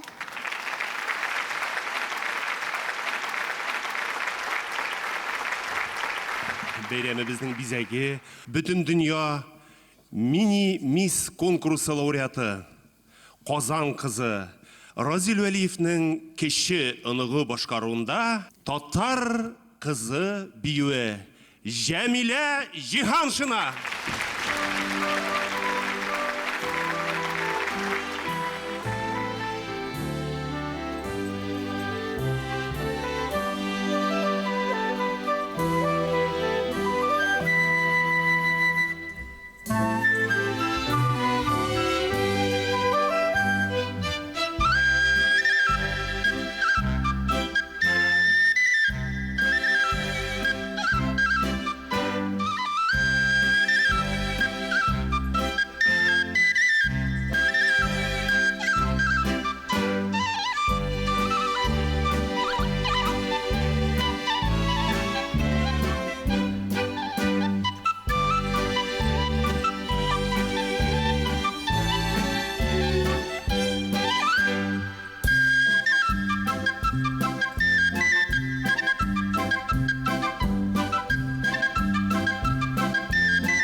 Разил Валиевтің еңсәрі Ямилә Яханшыны.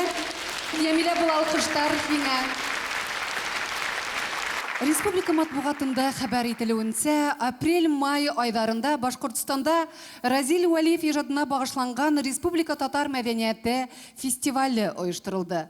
Бұл фестиваль сиктерендә Башкорт дәүләт университетында Разил Валиев иҗатына багышланган Республика әдәби уку конкурслары бара. Бына ошо конкурста актив катнашкан студентларны сәхнә битүренә сакырабыз. Рәхим итегез. Мәхәббәтне җиргә яз китергән, мәхәббәтне язлар саклаган, язлар кебек янып яшим җирдә, язлар кебек мәңге саф калам. Мәхәббәтне җәйләр гөлгә күмгән, мин җәйләрдән һәр чак көнләшәм, җәй кояшы кебек көлеп яшим. Җәйләр кебек җылы өләшәм. Мәхәббәтне күзләр моңсу иткән. Мәхәббәтне күзләр елаткан. Күзләр кебек мин дә моңсуланам. Күзләр кебек сөям ерактан. Мәхәббәтне кышлар адаштырган. Кышлар аңа бәхет юраган. Мин мәңгегә чыга алмам инде, сөю дигән кайнар бураннан. Шәһәр өстендә ак болыт, тоела мендәр булып. Баш өстендә йолдызлы күк, чигүле, чуклы толып. Шәһәр үзе олы базар, сата һәм ала сатып. Арадым, бер юклар идем, болыт мендәргә ятып. Укыганда шигырьләрем, нигә борының шиясең? Сөенеп куй, башка нәрсә язып кара диясең. Мәхәббәттән авырыйм мин, ләкин көтмим азагын. Хәзер язмыйм бу сөюне. Әйтсәң, кайчан язармын? Шәшкәйләрең синең гүя ирекле җил. Ике күзең зәгәр сулы ике чишмә. Тишкәйләрең шул чишмәнең ак ташлары. Сүзкәйләрең шилтер-шилтер агып төшә. Муенкаең җилне суны күктә тота. Инкәйләрең кояш кебек көләч ачык.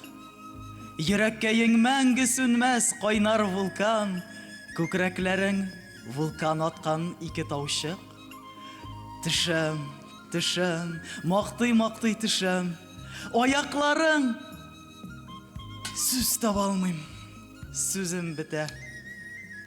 Тукталам да кабат, күккә менеп китәм. Ярты елны уздым инде, әле күпме барасы. Сине кем уйлап тапкансың, чакырым баганасы.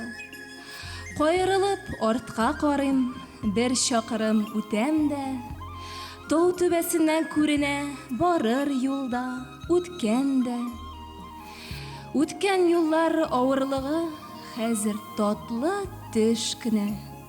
Йөгең җиңел була икән, таудан түбән төшкәндә.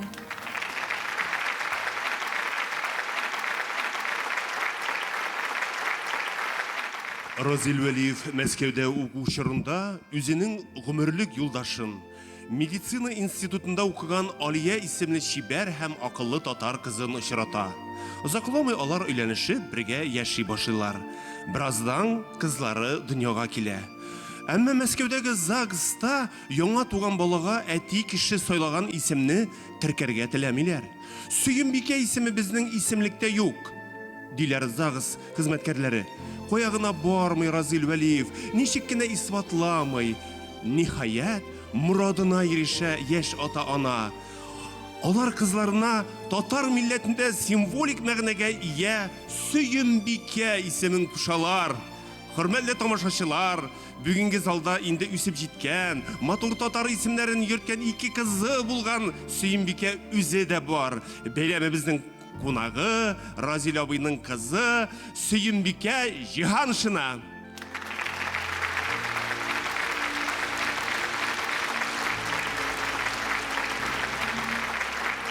Сәхнәлә Рәсәйдең һәм Татарстандың халык артисткаһы Венера Ганиева.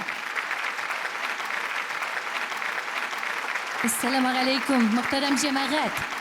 Разил Валиевны, аның иҗатын, җырларын, шигъриятен якын итеп, ихтирам итеп килгән Уфа каласының иң затлы, иң зауыклы тамашачылары бүгенге кичәдә аның җырларын тыңлап, аның шигырьләрен ишетеп тыңлап, үзе белән танышып, сез үзегезгә зур ачыш ясарсыз. Милләтебезнең шундый бийек шәхесе барлыгына инанырсыз.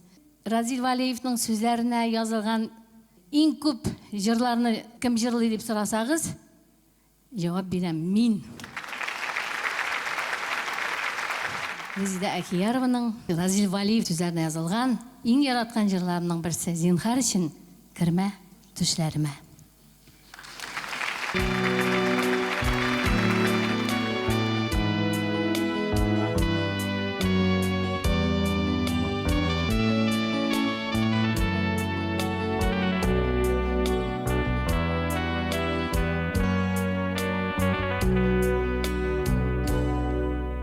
Зинһар өчен кермә төшләремә. Мин бит сине күптән оныттым. Җәй җилләре күптән агардылар. Тараттылар сагыш болытын. Җәй җилләре күптән агардылар. Таратtılar sağış bağıtın. Zinhar için girme düşlerime. Uyanamda nikter ayağa. Eytersinler su almakşa bulan. Küpten gitken susuz kıyıdan. Eytersinler su almakşı bulan. Küpten gitken susuz kıyıdan.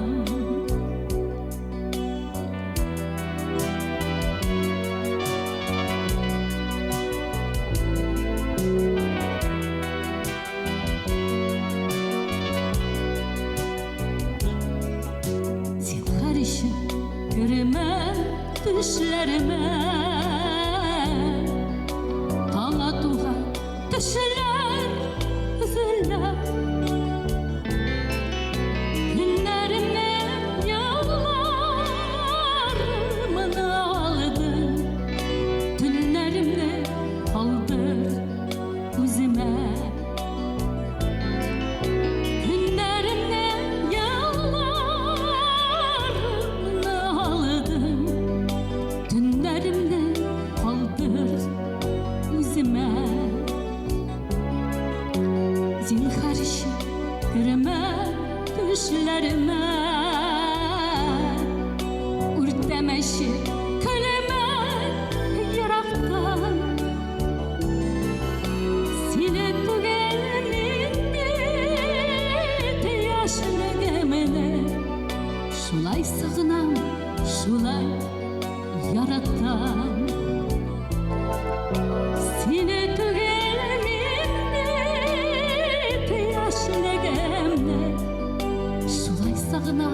Yıllar için kırma düşlerime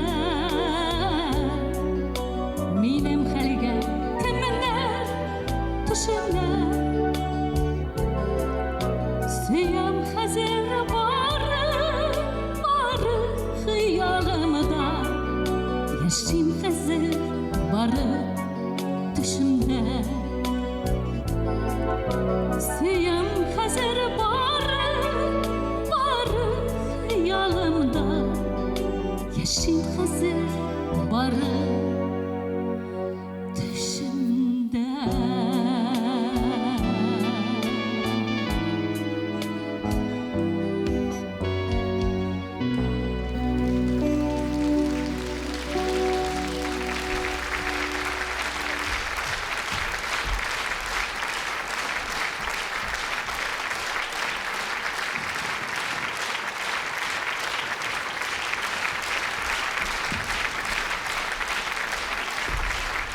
Bizim merkezimiz Qozanımızga bağışlangan jер. Nasip bulsun Qozan uramlarından yışrak yürürge. Şakırıp kalabız sizni Qozanға. Birge uzik Qozan uramın.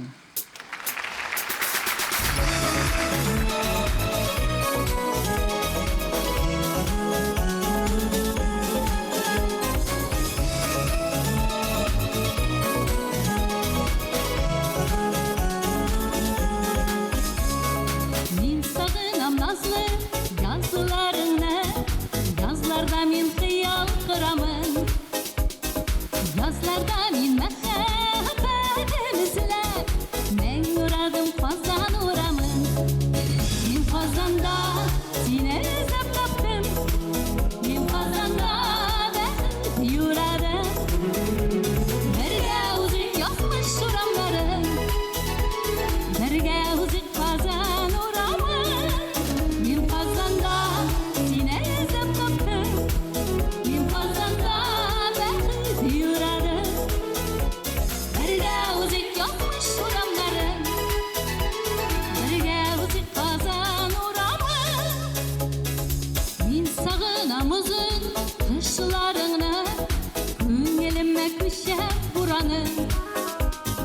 Buranlarda sine zizli men yuradım Qozan uramın.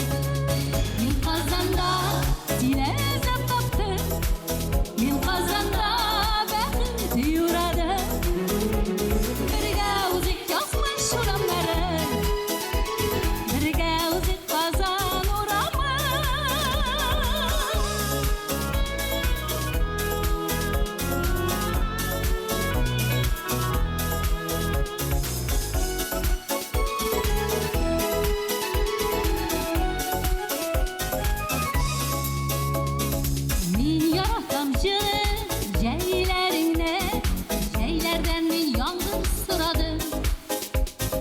Sağışların yağmuru yumaz mı deyip men yuradım Qozan uramın.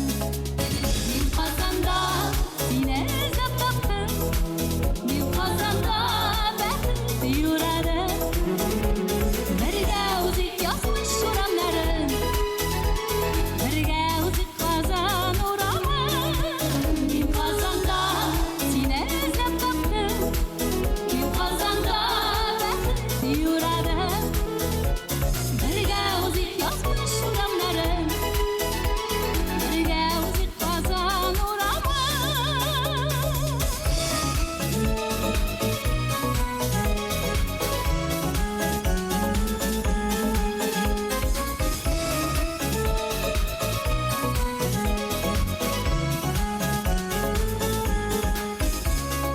Min yaratam muңлы gözlerine, gözlerden min baxit sıradım. İkimizge ortak baxit izlep men yuradım Qozan uramın. Min Qozanda seni izlep taptım.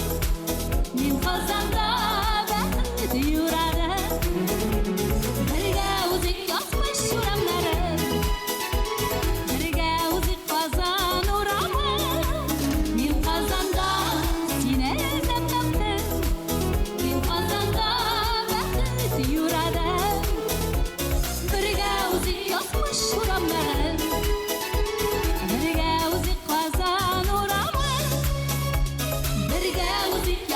Şuramlarım birge uzik kazan uramın.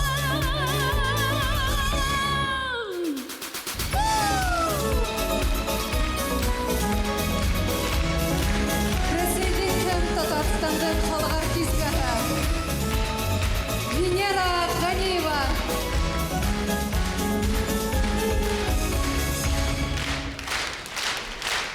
Qozon Davlat Madaniyat һәм Сәнгать Академиясының вокаль кафедрасы müdürü, профессор, Татарстанның һәм Россия Федерациясының халық артисткасы, Татарстан Cumhuriyeti'nin Габдулла Тукай исемендәге дәүләт премиясе лауреаты, Уфа тамашачысының иң яраткан җырчысы Венера Ганиева. Без сезне яратабыз. Венера Ганиева. Рәхмәт сезгә. Бик зур рәхмәт.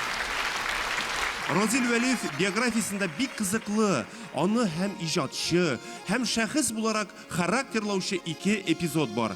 Беренчесе Мәскәүдә, Максим Горький исемендәге әдәбият институтында дәрес вакытында лекция укучы бер профессор Кырым татарларына тел тидерә, аларны хыянәтчеләр дип атый. Моңа протест йөзеннән Разил Вәлиев демонстратив рәвештә лекцияны ташлап чыга. Моның өчен студентны берничә айга стипендиясыз калдыралар. Икенче хәл була Казанда. Мәскәү студенты Разил Вәлиев 1967 елда Татарстан язучылар съезы вакытында Татар яшьтәре журналын сыгаруды талап итеп берничә дусы менән Камал театры балконынан листовкалар ыргыта. Разил Вәлиевтің язмышы кыл өстендә кала. Хәзерге заман теле менән әйткәндә экстремистик эше аркаһында уны сак Мәскәү әдәбият институтынан кылмайдар. Ләкин бәхеткә каршы үз тормышында күпте күргән укытучылар шул исәптән институт ректоры талапсан, кыйыу, үз фикере булган студентты хаклап алып калалар. Инде нәтиҗәһе шул, берничә елдан Казанда Идел исемле яшьтәр журналы дөнья күрә. Хөрмәтле тамашачылар, сезнең алда Уфа Нур Татар дәүләт театрының әйдәүче актрисасы, Башкортстанның халык артисткасы Рәсимә Гайфуллина. Бәйрәм белән, кадерле дуслар, зур шигърият бәйрәме белән. Хөрмәтле Разил әфәнде, сезне бәйрәмегез белән котлыйм. Иҗат чишмәгез бердә сүнмәсен, гел ургылып торсын, озын гомерле булсын.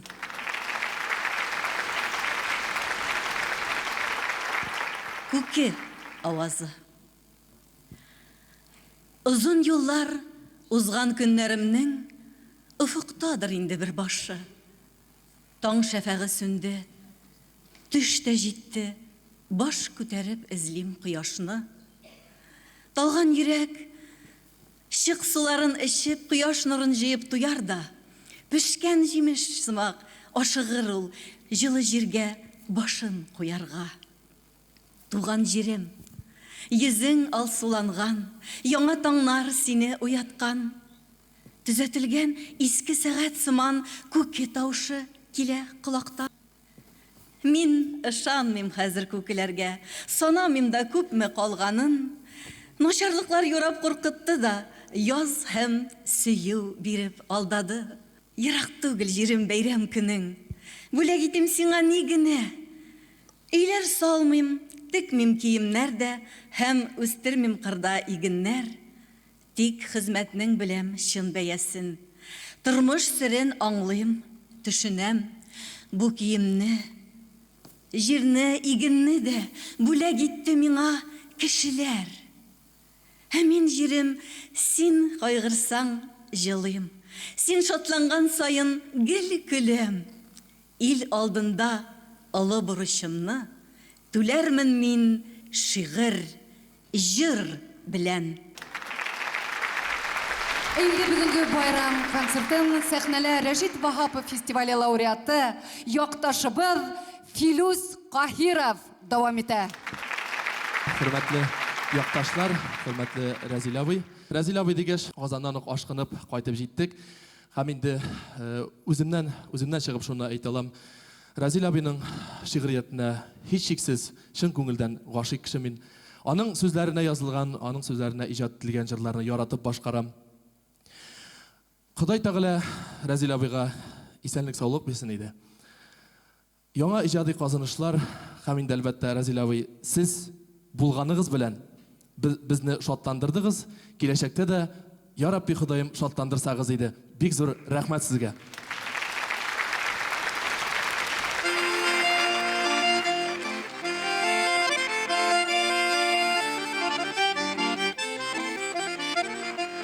Оңыда юллар, сулыда юллар, юлларга кимнәр чыгар. Таңда егет җырла булса, кыз күңле ничек шыдар. Таңда егет җырла булса, кыз күңле ничек шыдар.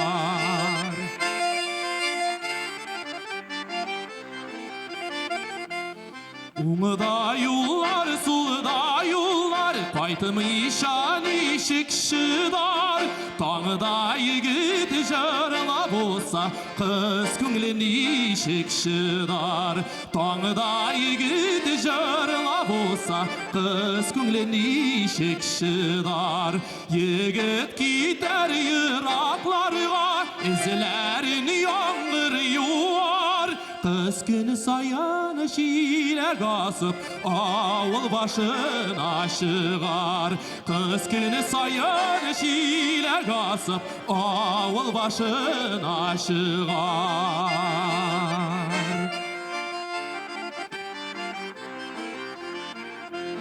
Көтмәди бер тәр кызлары, аның күңеле шуар. Яңгыр түгел күз яшьләре, кызның иренен юар. Яңгыр түгел күз яшьләре, кызның иренен юар.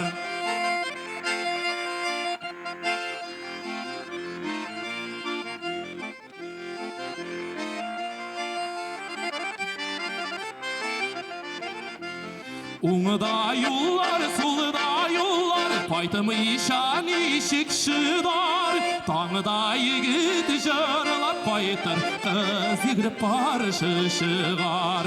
Таңда егет җырлап кайтыр, кыз йөгереп каршы чыгар.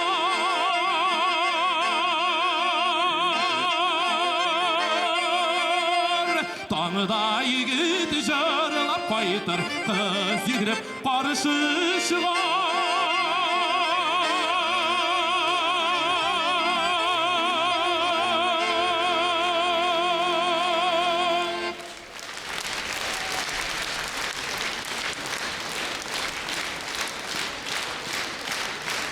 Разил Вәлиевнең иң якын дуслары да Казаннан бүгенге бәйрәмгә ашкынып килеп җиттеләр. Шуларның берсе Разил Вәлиевнең җан дусты, улы талант иясе, һәм әйтергә кирәк Уфа кияве, Татарстан Җөмһүриятенең Габдулла Тукай исемендәге дәүләт премиясе лауреаты Марсель Галиевны сәхнәгә чакырабыз. Кадерле дуслар, Разил Вәлиев чынлап та күп кырлы талант иясе. Ләкин мен аның иң ошаган сыйфатларының берсе ул аның юморга, юмор сүзгә, тапкыр сүзгә бай булуы. Ул тормышның көтелмәгән мизгелләрендә гаҗәп кызыклар эзләп таба һәм үзеннән дә, кешеләрдән дә, дөньядан да матур итеп, яратып көлә белә. Аның турында инде безнең Казанда Разил Вәлиев былай әйткән, Разил Вәлиев тегеләй әйткән дип легендаға өрілген бик көп шул афоризмнар йөри. Мен сезгә шуларның берничәсен генә әйтеп китәрмен. Разилгә бу талант күрәсең тумыштан үзләренең нәселеннән бирелгәндер. Разилның энекәше бик хикмәтле егет бар, Рамзил исемле энекәше. Менә алар икесе очрашса, анда инде теге кылычка кылыч килгән кебек сүз ярышы китә аларның. Bir вакыт Разил яшь вакытта дача төзергә уйлый. Казаннан 40 километр ераклыкта булар энекәше белән дача төзеп яталар. Атна буе баш күтәрмәй эшләгәч, энекәше әйтә: "Абый, Казанга кайтып килик ди." "Кайтык Казанга абый" ди. "Нәрсә сиңа җитми" ди. Разил әйтә: "Ашарыңа бар, сандугачлар сайрап тора, һава әйбәт." "Абый, кайтыйк, монда ди атна буе гәҗит күргән юк, радио тыңлаган юк" динесе. Ну, башыңы ял иттерсең, ди Разил әйтә. Ничек ял итәсең, ди абый, ди. Без бит бер хәлендә белмәйбез, ди. Сугыш мазар чыккан булса, дус ишләр бит орден медальгә баячак, ә без бер нәрсәсез торып калабыз, ди. Разил чит илдә бик озак булып кайткан, бер 15 көн Горький урамыннан кайтып килә икән машинада. Урамның як-ягыннан жылап, шешенеп беткән халык кайтып килә икән. Тагы кем үлде микән? Бу теге 80-нче еллар, пятилетка больших похорон дигән еллар, хәтерлисездер. Машинасын туктатып, тагы кем үлде инде дип сорый икән. Беркем дә үлмәгән, Батулланың кичермидән кей дигән писсынан чыгып килә икән халык. Шуннан соң Разил Вәлиев әйткән, Батулла писсалар күп язып халыкны туйдырды, үзенең тамагын туйдыра алмады. Бер вакыт әйткәннәр, Марсел Вәлиев бик кыйбатлы Наран клиникасында массаж ала икән. Да, дигән Разил Вәлиев ул Тибет медицинасы белән нигә кергән икән. Димәк, гомерен озайта бу, 100 яшькә җитәргә уйлый ахыры дигән. Әле мин бик кайгырадыр, безне соңгы юлга кем узатыр микән дип, былай булгач күңелем тыныч дип әйтә ди. Яшь чакта бер 5 җегет җыелдыкта Ленин һәйкәле янында басып торабыз, машина көтәбез, каядыр чыгыш ясарга барага. Ленин һәйкәле безнең Ирек мәйданы партия обкомы каршында. Шул кадәр салкын җилисе, бер кояшланыр җир юк. Шуннан Разил Вәлиев әйтә, әйдәгез ди, трибунага менеп утырыйк дигәндә. Теге демонстрация вакытында Ленин һәйкәле төбендә зур түрәләр басып тора торган җиргә мендек. Анда мәрмәр шул кадәр кояштан җылынган, идәнгә утырдык, тәмәк кабызып җибәрдек. Күз алдына китерегез, анда дәүләтне саклый торган милицияләрен ярактан карасаң, Ленин һәйкәле төбеннән 4-5 багана төтен чыгып тора. Ә бер кеше дә күренми инде үзе. Милицияләр җигереп менделәр. Сез нишләп монда йөрисез? Ничек мендегез дип кычкырып җибәрделәр. Мен әйтәм, бетте баш, хәзер җыеп алып китәләр. Разил Вәлиев тыныч кына карады. Без Ленинга килдек ди. Менә шул без бүген Разил Вәлиевка килдек. Ленинга түгел.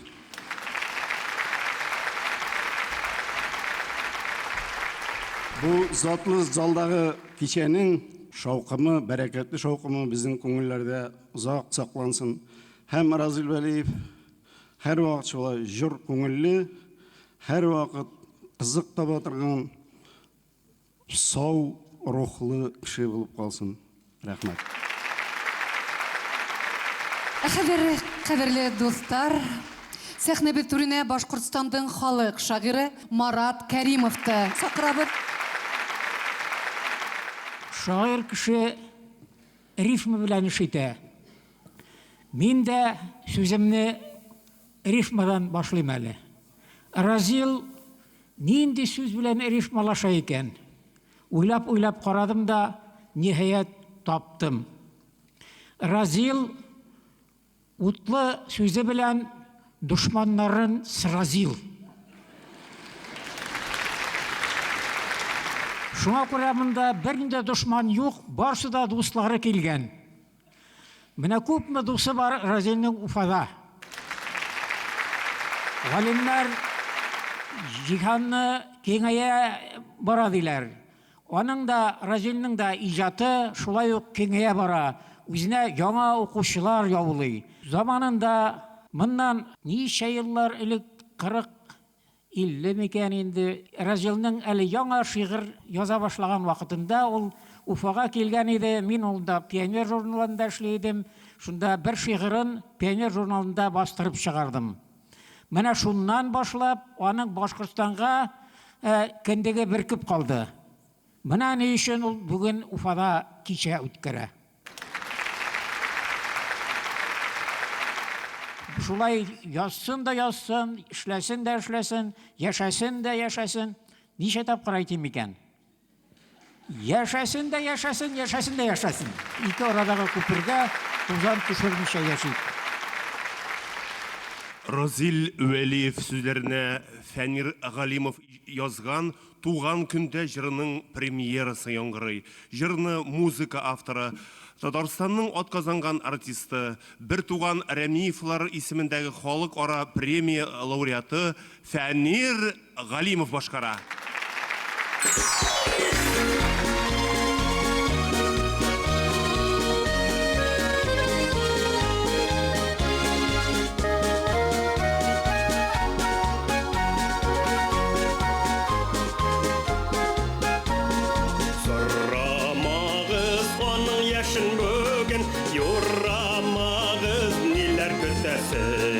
Тәрәзәдән ташып аксын шатлык, гөлләвеннән кайгы үртәсен. Улы беләдер дустан туганнарның, бар афәттән аны йыласын. Көз айында туган кеше өчен, көзге яңгыр әнә йыласын. Улы беләдер дустан туганнарның, бар афәттән аны йыласын. Көз айында туган кеше өчен, көзге яңгыр әнә йыласын.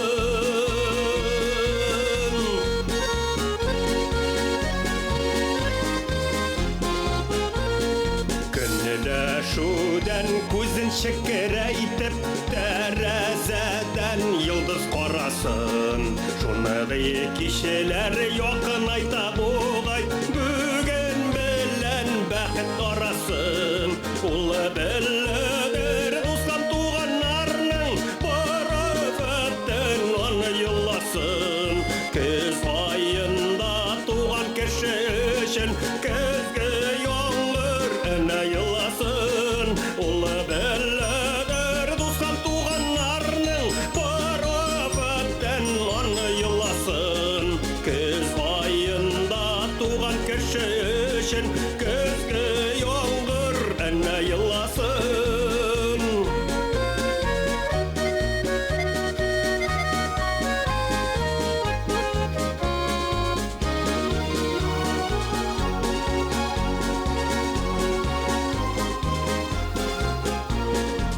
Очар кышылар көздән качып китте, чәчәкләр дә бетте бит сулап.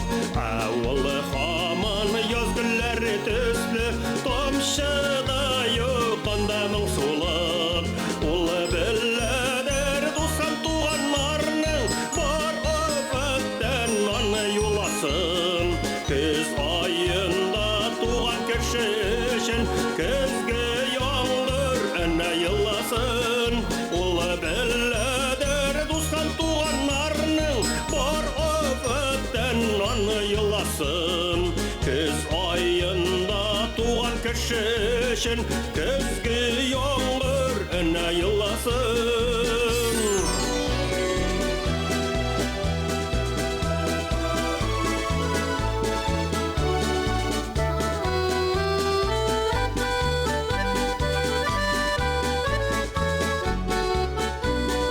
Сорамагыз аның яшен бүген, юрамагыз ниләр көтәсен. Бөтен дөнья бүген бәхеттеләп, күккә кадәр аны күтәрсен. Улы беләдер дустан туганнарның, бар афәттән аны йыласын. Көз айында туган кеше өчен, көзге яңгыр әнә йыласын. Улы беләдер дустан туганнарның, бар афәттән аны йыласын. Көз айында туган кеше өчен, көзге яңгыр әнә йыласын.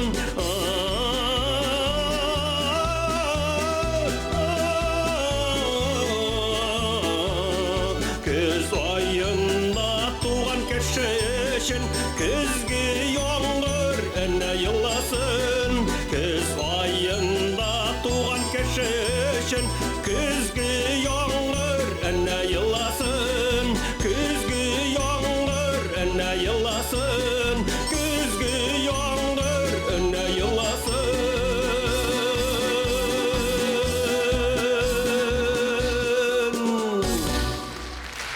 Композитор Фәнир Галимов. Рахмат. тагыла бер йырдың премьераһын тәкъдим итәбез. Разил Вәлиев һүзләренә Фәнир Галимов иҗат иткән йыр «Ашыкма әле».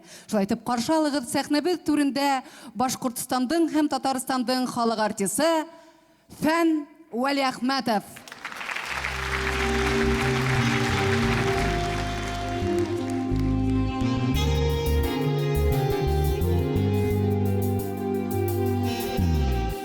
Күрмисең, әйе күрмисең син, үзең һаман алга барасың.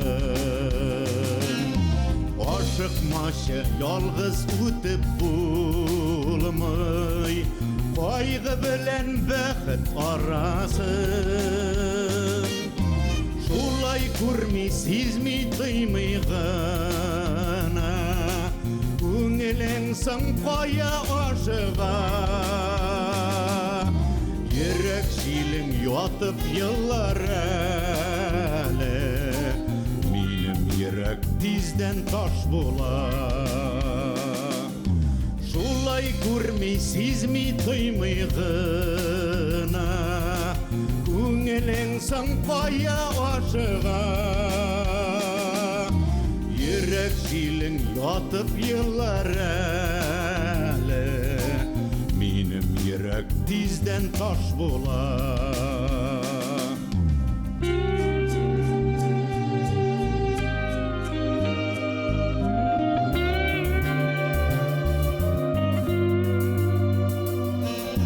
Син сизмисең, әйе сизмисең син, син сизмисең йылдыз атыла. Җиргә карап күрми каласың син, син күрмисең күктә ай тула. Шулай күрми, сизми, тоймый гына, күңелең соң кая ашыга. Йөрәк җилең ятып еллар әле, минем йөрәк тиздән таш була.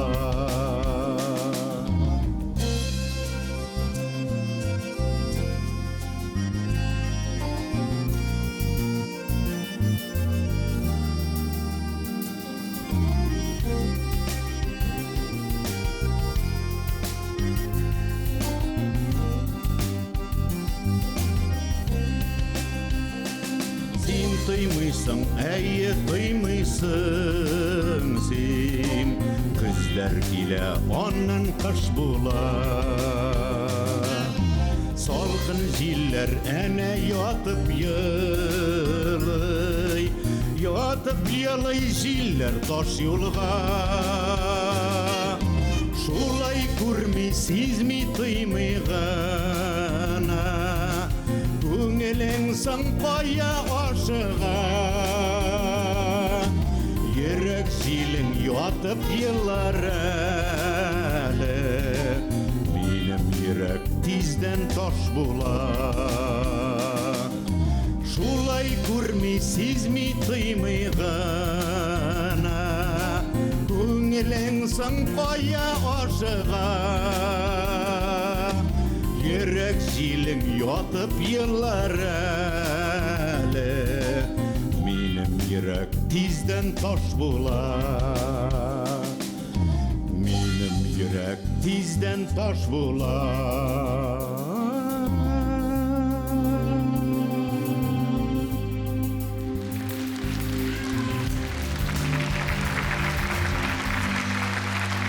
Фән Вәлиәхмәтов.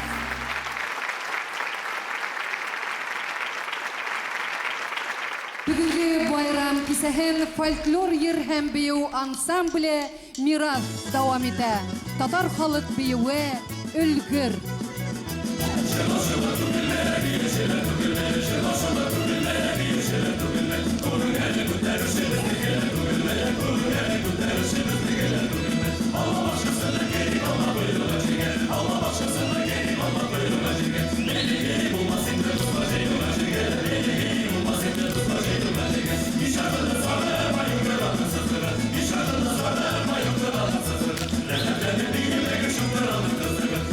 Let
Hürmetli tamaşaçılar, beyramimizin ikinci ülüşün Boşkır Devlet Filarmoniyası solistkası, Boşkırstanның халық артисткасы Әлфия Юлчурина çıkışı bilen başlayız.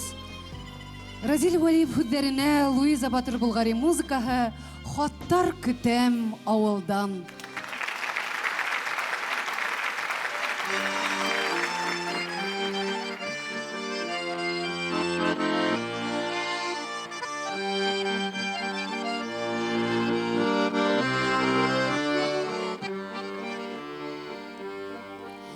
Yırlar ottım avılımda şişmeler tavışынан. Qayda minің күміш şişmem ısraşıp kavuşırğa. Tağıdar ata tağıdarımdı şişmelerde ağınam. Ağınıvım batılır kövek Xottar kilhe avıldan. Tağıdar ata tağıdarımdı şişmelerde ağınam.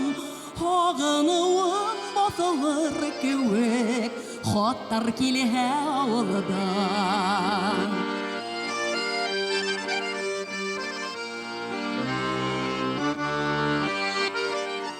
Qayda minің urmandarım, qayda hun bulundarım.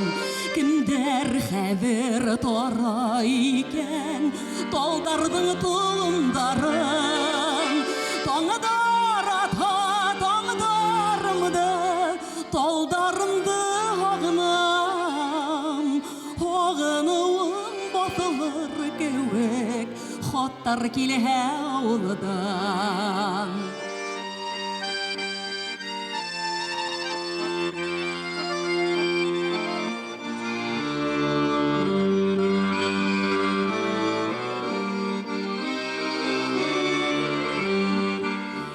Olvalmayın күҙҙәремде авылым яҡтарынан. Xottar көтәм, xәбәр көтәм, бәхетле саҡтарымдан. Таңдар ата таңдарымды, ауылымды ағынам. Ағынуым баҫылыр кеүек, Xottar килһә ауылдан. Таңдар ата таңдарымды, ауылымды ағынам. Ағынуым баҫылыр кеүек, Xottar килһә ауылдан.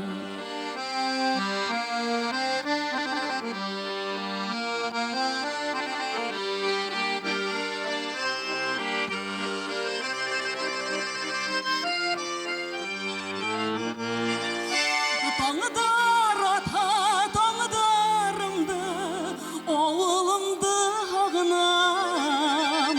Ағынуым баҫылыр кеүек, Xottar килһә ауылдан. Таңдар ата таңдарымды, ауылымды ағынам. Ағынуым баҫылыр кеүек, Xottar килһә ауылдан Ағынуым басылыр кеуек Хаттар келе ауылдан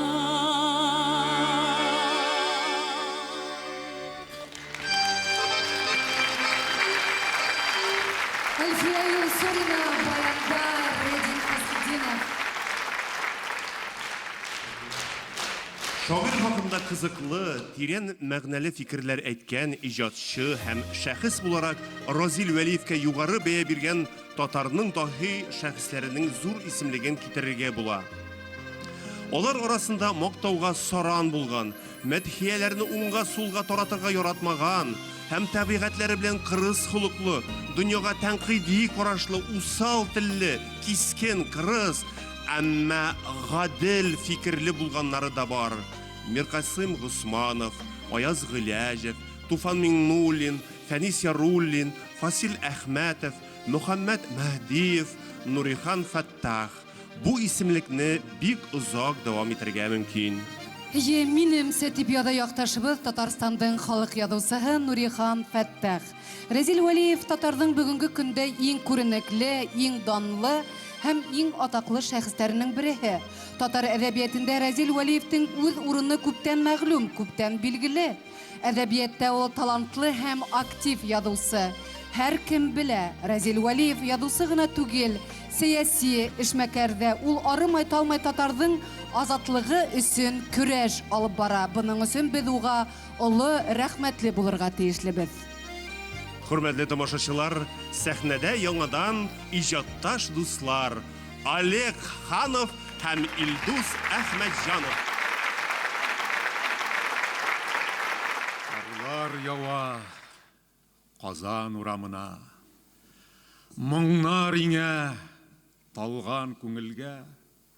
Әйтерсең лә бүген бөтен дөнья Сәйдәш моңы белән күмелә. Ул халкымның бәхет кушы сыман, ул халкымның ачы күз яшы. Син татарның җанын аңлыйм дисәң, утыр да бер тыңла Сәйдәшне.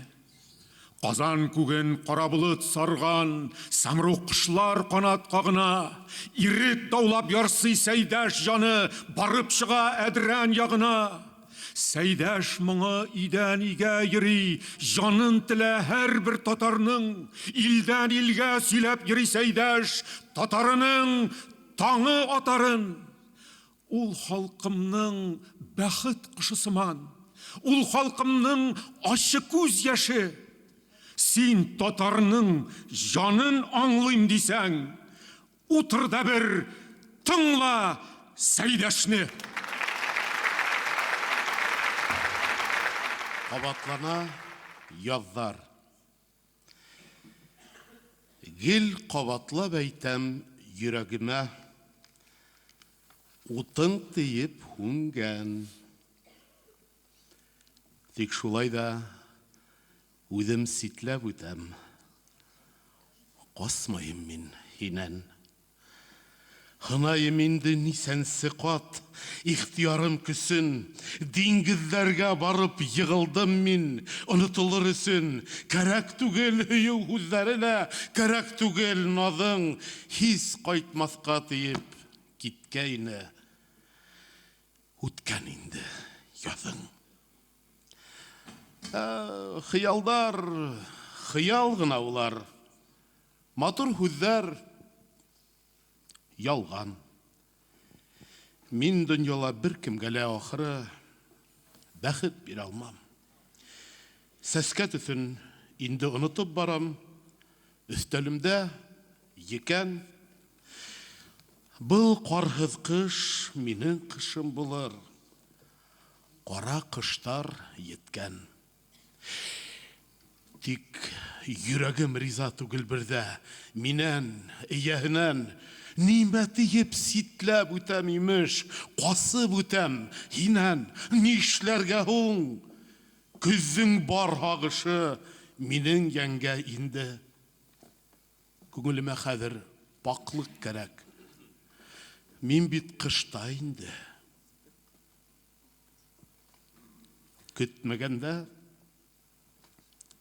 үҙең осраның һин. Тиле йөрәк хаклы, һүҙҙәремде кире алам инде мин. Йөрәгем яҡлы, тышауланған хистәр ирек һеҙгә. Йөрәк аҙһа, аҙыр. Юҡҡа меней һәр йыл һайын ерҙә ҡабатлана яҙҙар.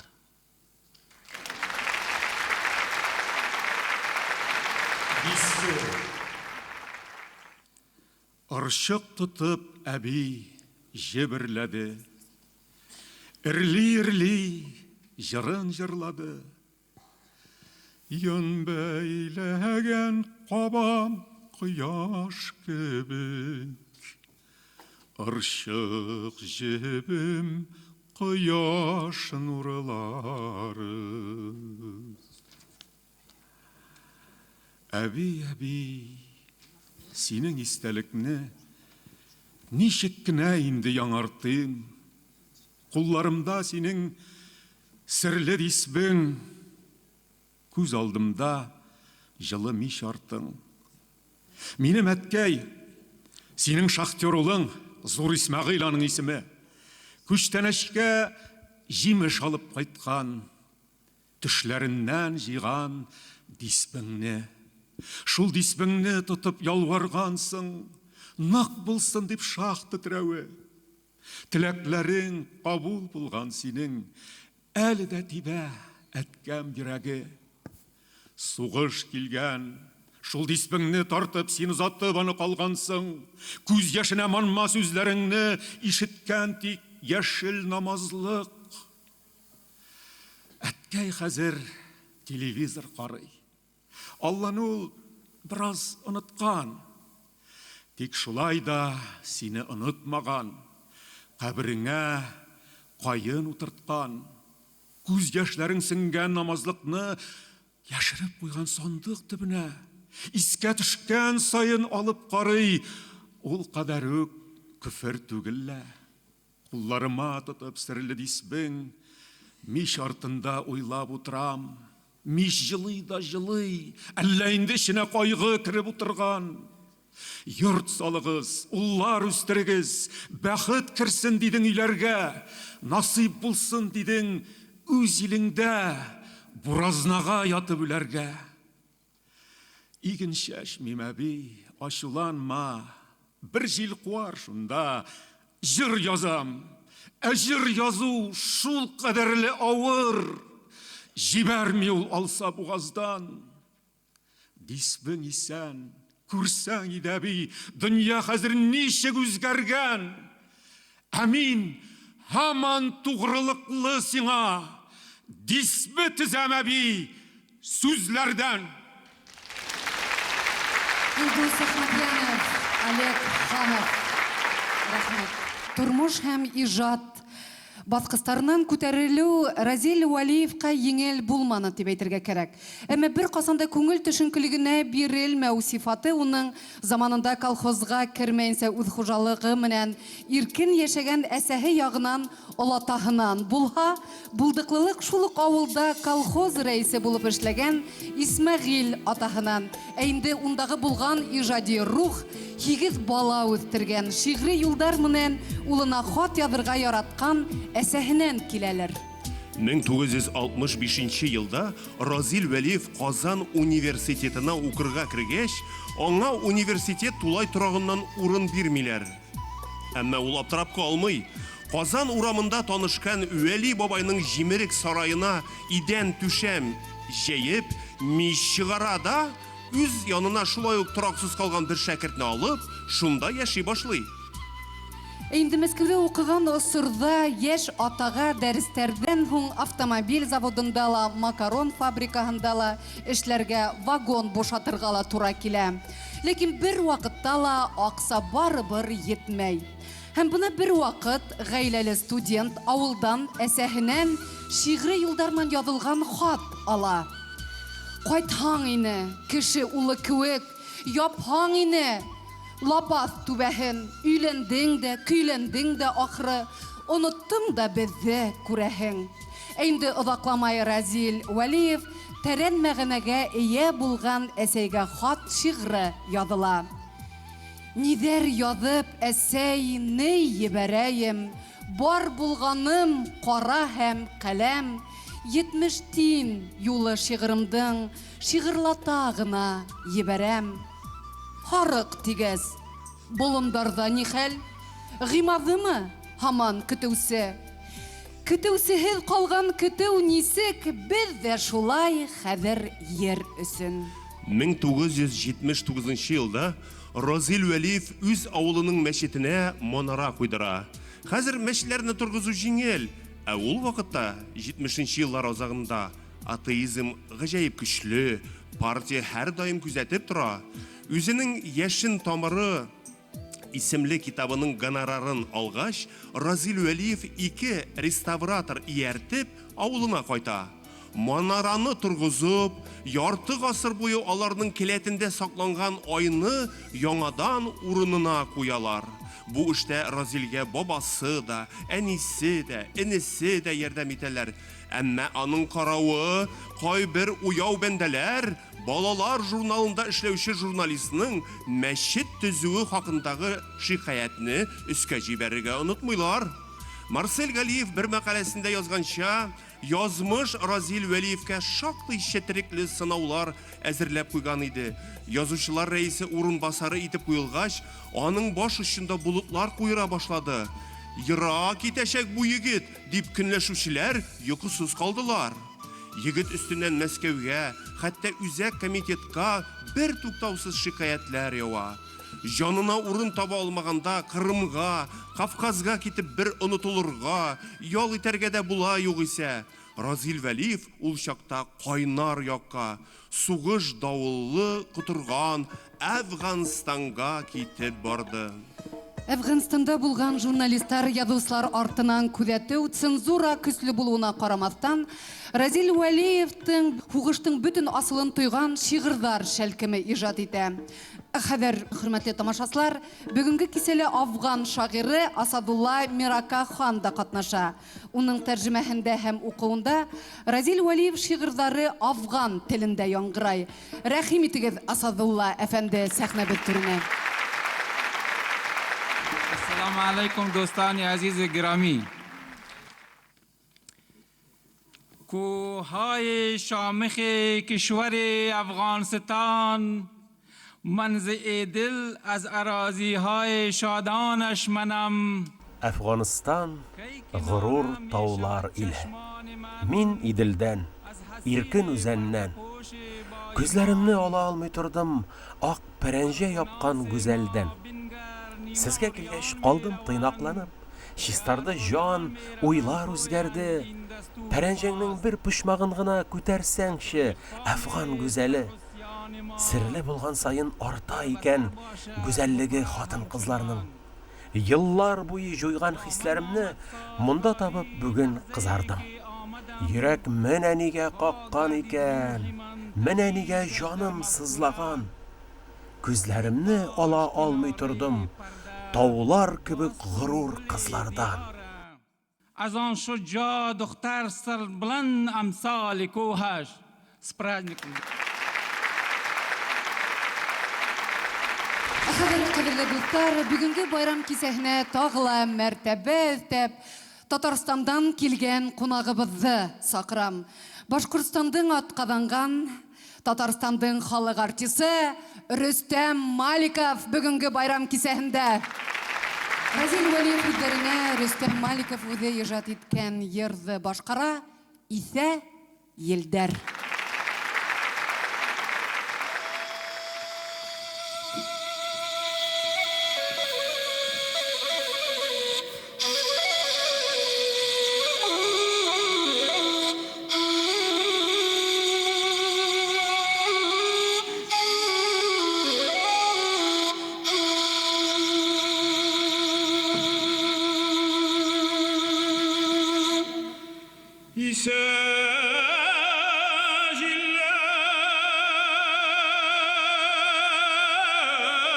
yazmış zile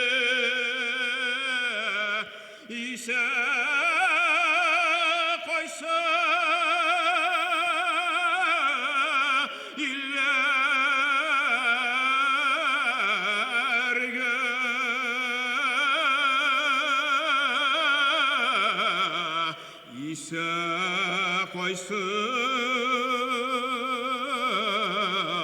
илләргә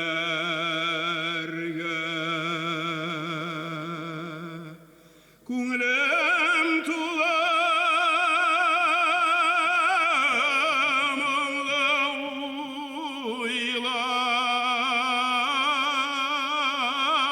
уйлар белмим кемгә сөйләргә күңелем тула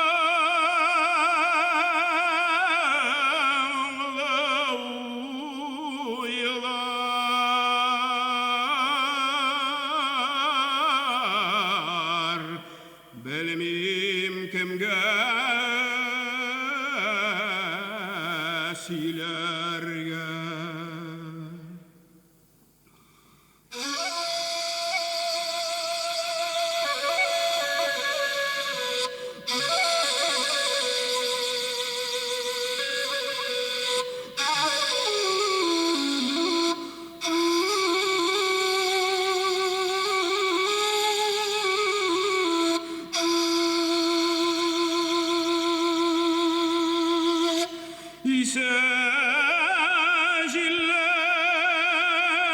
Җилләр узагымыр, искән җилләр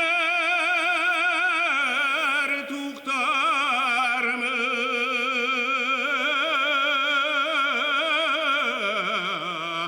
искән җилләр туктармы,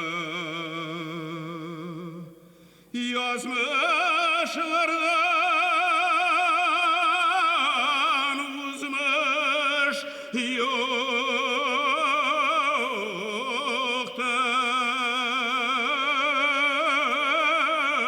юктыр, ниләр көтә татарны,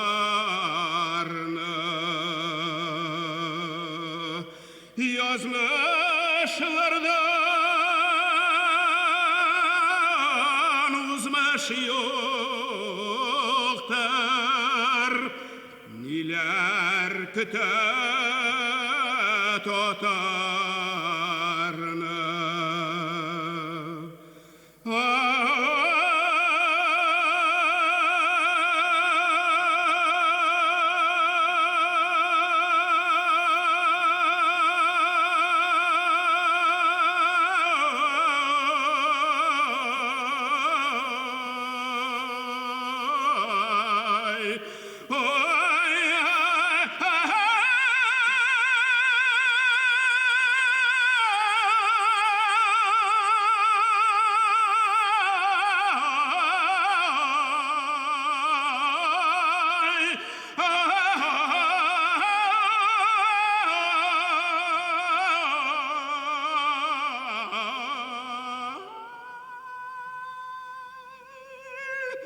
Ниләр көтә татарны, язмышлардан узмыш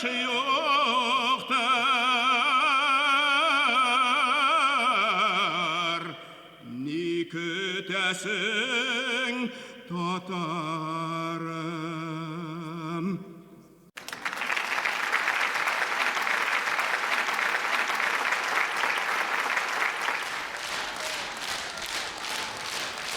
Рәхмәт, Рөстәм әфәнде, Уфа тамашачысының күңелен күрдегез. Афганстандағы булган һәлакәтте күреп, Казанда дусларының хыянатын күреп, шагыйрь рухи төшенкелек кисерә. Тора бара был рухи һыҙланыу физик ауырыуға күсә. Разил Вәлиев яҙмаһынан. 1986 елды мин ҡаты ауырып киттем. 7 ай буйы палата түшәменә ҡарап ятҡанда, күңелгә ниндәй генә шомлы уйҙар килмәгәндер. Дуҫтар ҙа әйтергә кәрәк, юғалып бөттө тиерлек. Разил Вәлиевнең «Бумеранг» исемле шиғыры шул ауыру вакытын һәм аңардан соңғы халәтне ачык чагылдыра. Ташладым мин юлда дусларымны, душман булып кире кайттылар. Кайттылар да ялгышларны җыеп, таш урынына йөзгә аттылар. Оныттым мин бик күп шибәрләрне, гайбәт булып кире кайттылар. Вәгъдәләр һәм антларымны җыеп, 100 бәягә артык саттылар. Ялгышлар һәм гайбәтләрне җыеп, еллар елгасына аттым да, чыга алмыйча шунда баттылар.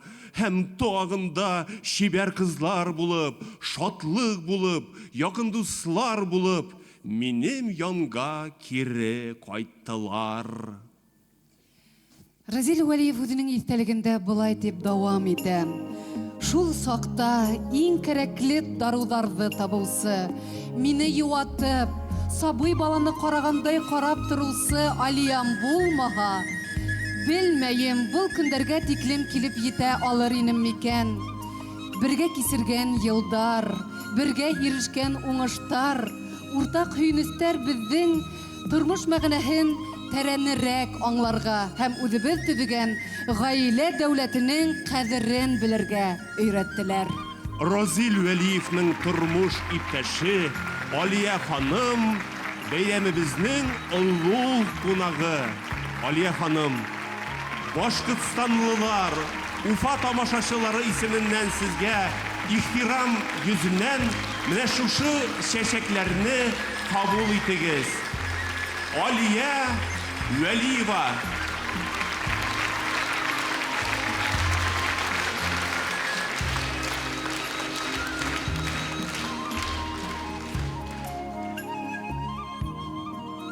Башкортстанда барган Разил Вәлиев ижадына багышланган Республика татар мәдәнияте фестивале сиктерендә тагыла бер мәдәни проект Ак пароходта Булгарга сәяхәт программаһы.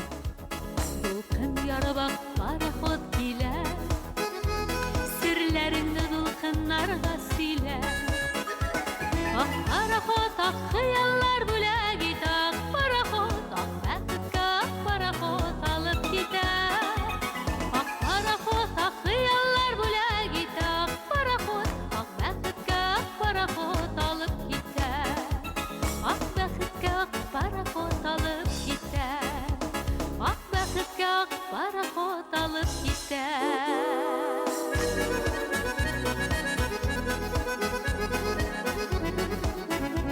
Разил Вәлиевнең балачагы Түбән Кама шәһәренә терәлеп торган Ташлык исемле авылда үтә. Түбән Камадагы елга портына элек-электән ак пароходлар кагылып үткәннәр. Ә бер вакыт ак пароход Разил исемле егетне үзе белән тормыш дәрьясына алып китә. Елгалар хайыккан мәлдә төрле уйлар килә. Бына шул уй-тойгыларның бере хакында Разил Вәлиев шигырь яза, ә композитор Сулпан Зиннатуллина уга көй иҗат итә. Елгалар хайыккан сакта. Шулай итеп каршы алыгыз, хөрмәтле дуслар, депутаттар корпусынан тагы бер вәкил, Татарстандың һәм Башкортстандың халык артисты, Башкортстан дәүләт йыелышы депутаты Айдар Галимов.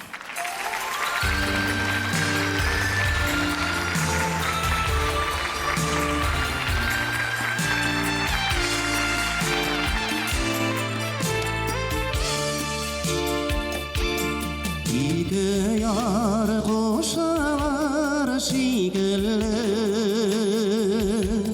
елгалар сайыккан шагында, көймәгә утырып юл чыктык, шәүләбез дулкында шагыла.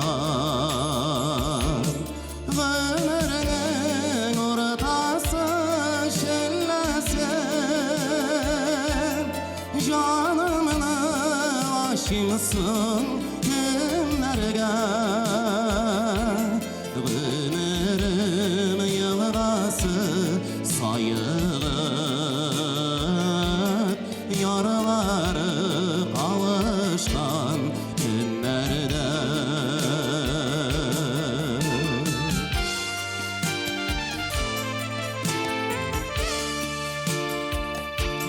Yaşasan iyiydi bu dünyada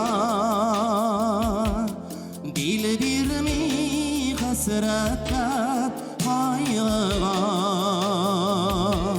Min şatılık kıysa da Көңелге бақытым елғасы сайыған Шайқала yazılışым küymesin Seni bugün kıymenin uğrunda Hislerim reşesin Işında maharet ingizı uğruna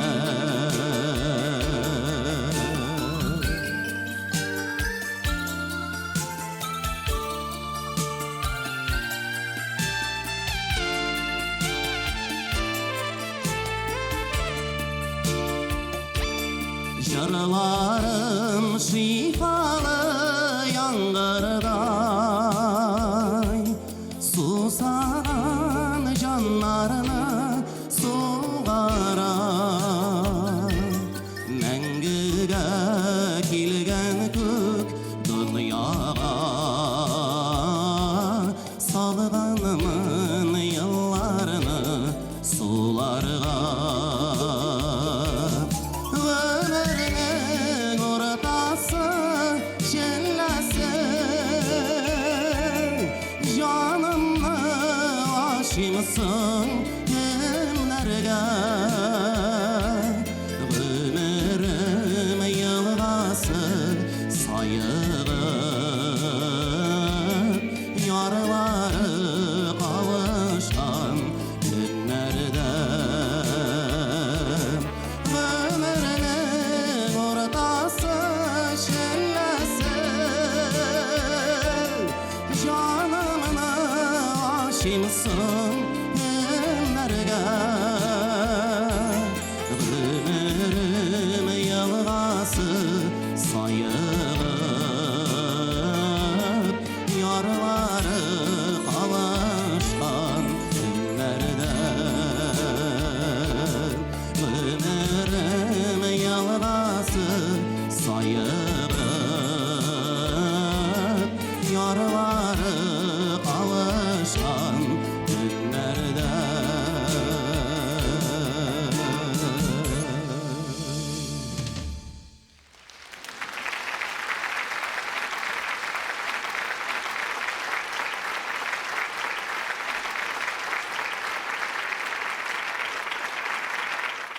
Hürmetli Razil abay, мен білесім, сізні бек нық аңлайым, қысқа ғана тәжірибем уақытында шоны аңладым, мына нендей зор жауаптылық өшелкеңізді алып барасыз.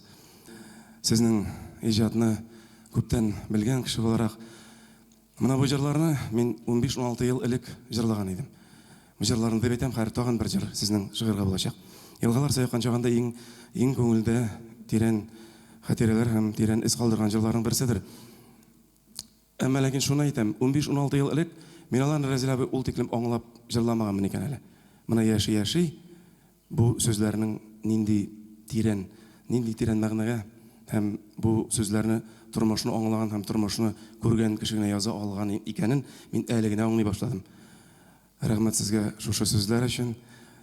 Рәхмәт гомумән жауаплы кеше булганыгыз икән бу тормышта. Кешеләр алдында жауаплылыкны сизеп яшәгәнегез, иҗат иткәнегез һәм эшләгәнегез өчен. Алдагы җырны да мин 16 елдан соң башкарам, тагын бер тапкыр һәм башкачарак итеп аңлап башкарам. Рәхмәт сезгә. Рәхмәт. Кайтам әле туган якка. Разил Валиев, Чулпан Зиннатуллина. Кайтам әле дөнья урап туган якка.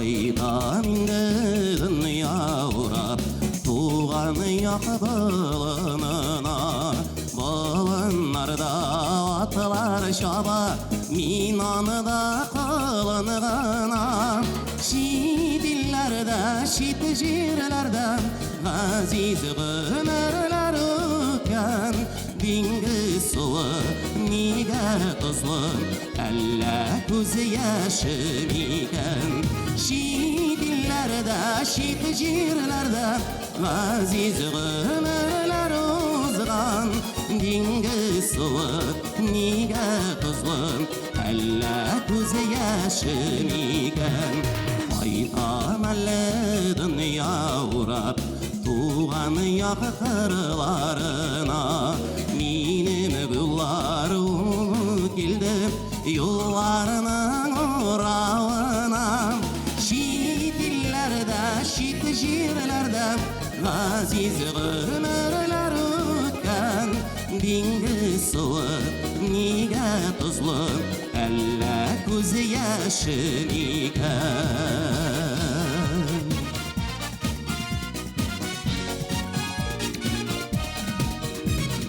Ayda mindi dünya uğrap Tuğan yakı kırlarına Yüreğim düzer miken Turgaylar jarlavına Şit illerde, şit jirlerde Aziz ömürler ötken Dingi suvu tuzlu diler Elle göz yaşım iken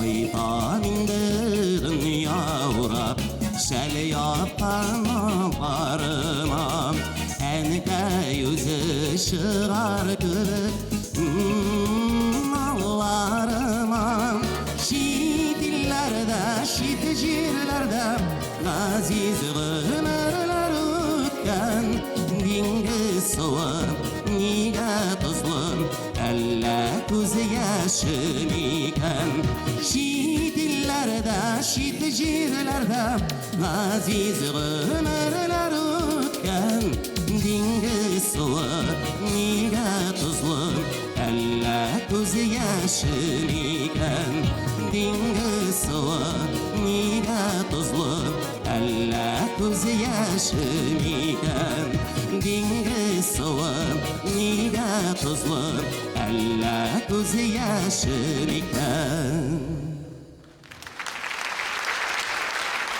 Әңгімемізді сәл ябынып шығартып алларына.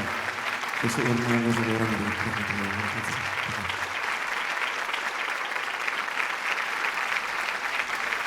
Рахмет.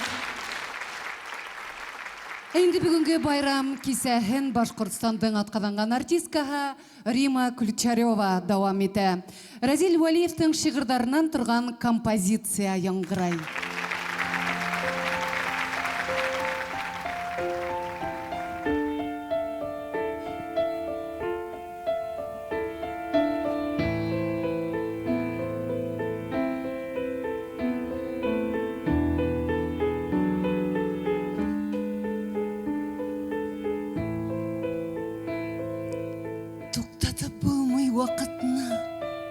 Yaz kile, jey kile, küz kile Min qabat yalgışa tabigat Min qabat yalgışın tüzete Yazların yalgışa süyüde Şunadır jey buyu kiyine Kızların jimişler ilgirgeş Allanıp, ballanıp süyüne Kışların şeşine şol sargaş Buranlar sağışlı jır suzan Nige bu kadar aşıktım Gümürler ay hay deyip tiz uza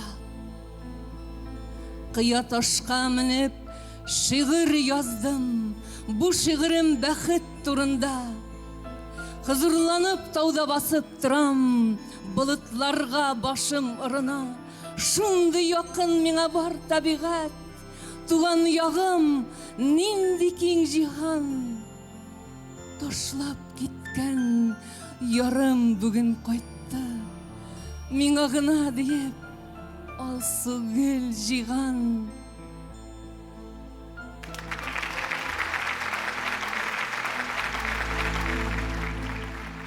Хызурланып, тауда басып тұрам. Табиғат яңадан уяна, кишләрен офыклар алланып, үткәнгә хатирә мың яна. Хызурланып, тауда басып тұрам. Болытларға башым ұрына, қияларға мінмей аңламассың. Бу шигырем синең турыда. Синең турыда.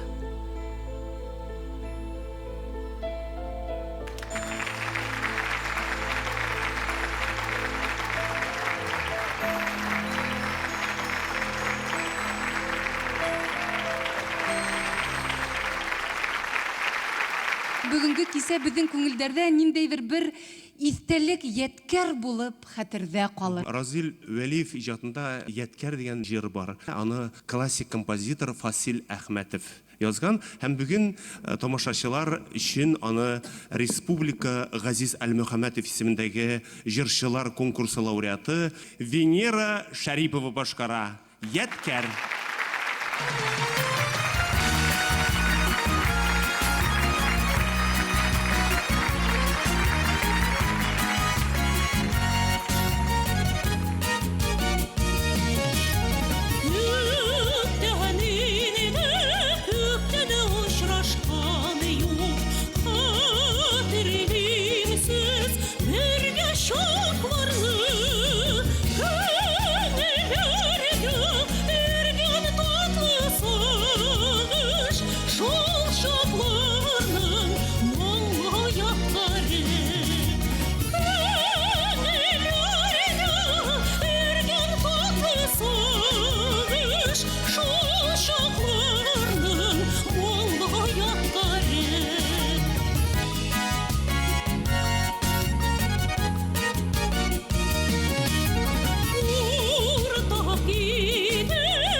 Разил Вәлиев үзләренә композитор Шамил Тимур Булатов иҗат иткән йыр «Карт өянке». Рәсәйнең атказанган Башкортстандың халык артисты Фәнәви Салихов башкара.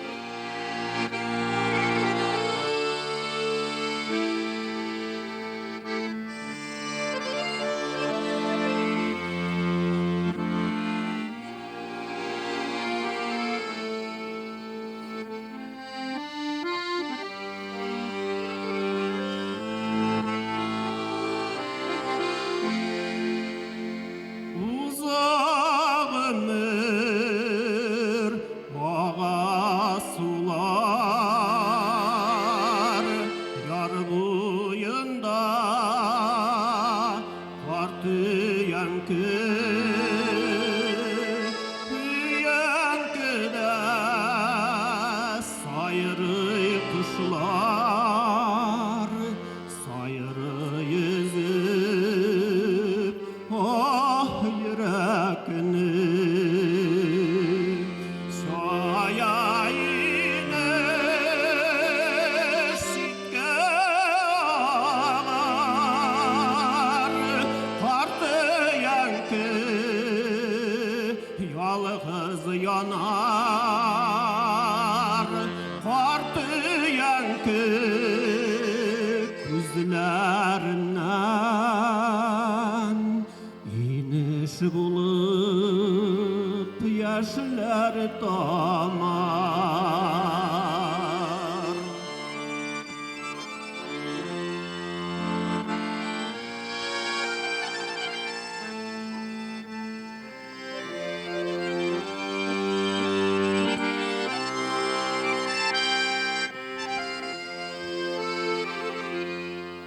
yar boyunda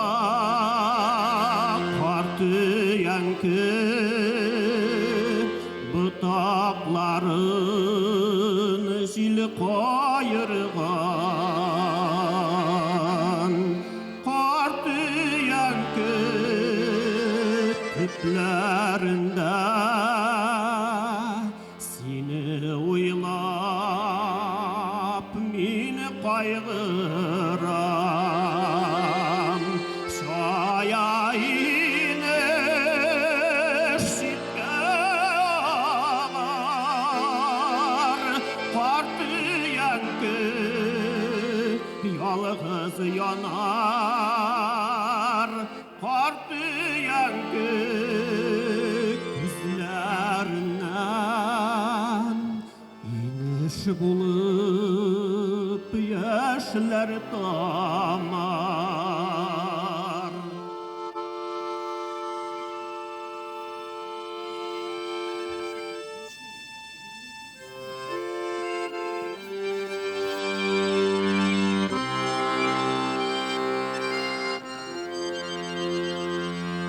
Jirde yalğız yaşap bulmuş iniş gibi kalda kırı Kaytsın mima yaşlık yarım iniş gibi kuruyor şayayını şitke ağlar kartı yankı yalğız yanar kartı yankı gözlerinden iniş bulup yaşlar damar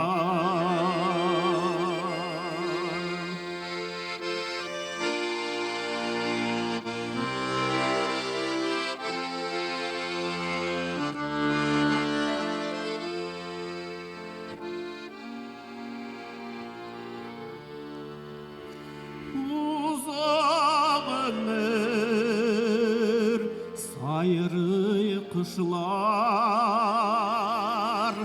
sayırı yüzü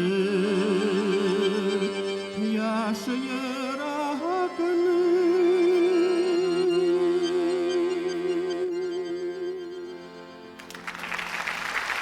Фанави Салихов, Редик Фасхетдинов.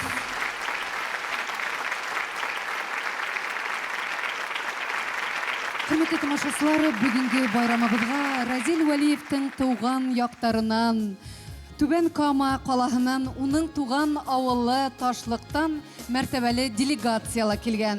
Түбән Кама қаласының Шинник спорт комплексы директоры Ғаниф Рүстәм Мәжит улы, Түбән Кама шәһәре башқарма комитетінің төзелеш һәм архитектура идарасы етәкчесе Ханов Фирдәүс Ғәнитиян улы, Түбән Кама муниципаль институты ректоры, педагогика фәннәре докторы, профессор Яллалов Фәрит Габдел улы.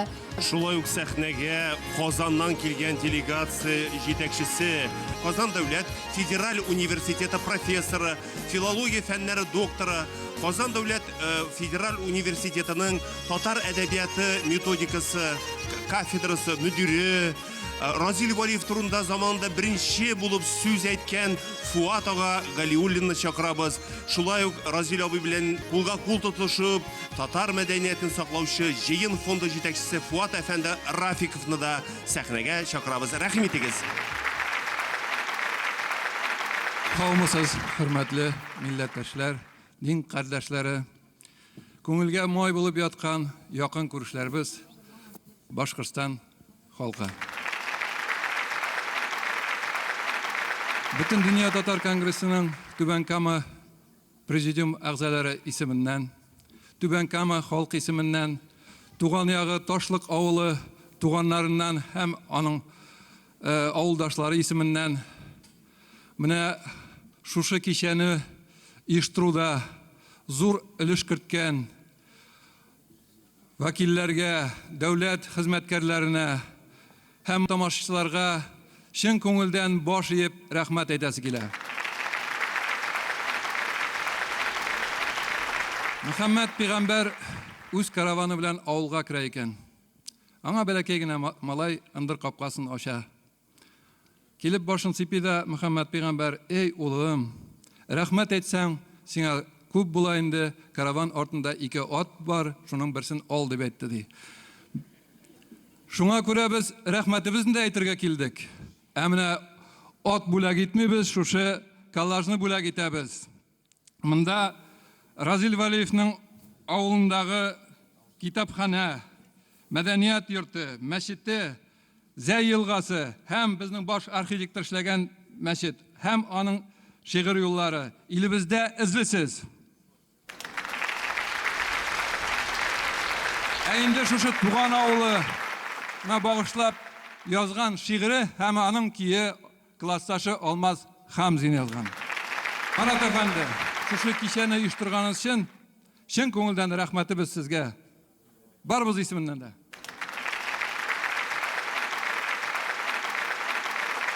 Безнең ике республика халкы, Татарстан һәм Башкортстан халкы дуслыгы тагын да ныгысын, тагын да яхшырак булсын мөнәсәбәтләр.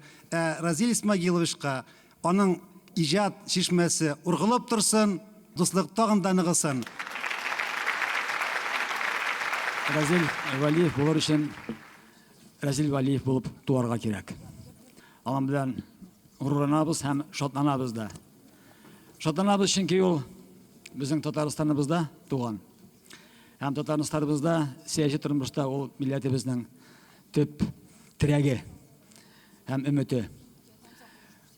Шатланабыз чөнки ул Түбән Кама районында үскән. Һәм шатланабыз чөнки ул Ташлык авылында туган.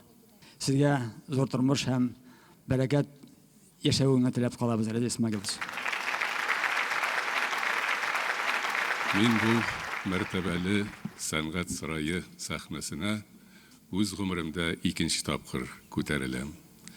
Аның беренчесе Башкортстанның халык шагыйре Мостай Кәримнең 80 яшьлек юбилеена багышланган кичә иде. Мостай ага Кәрим Башкортстанның халык шагыйре.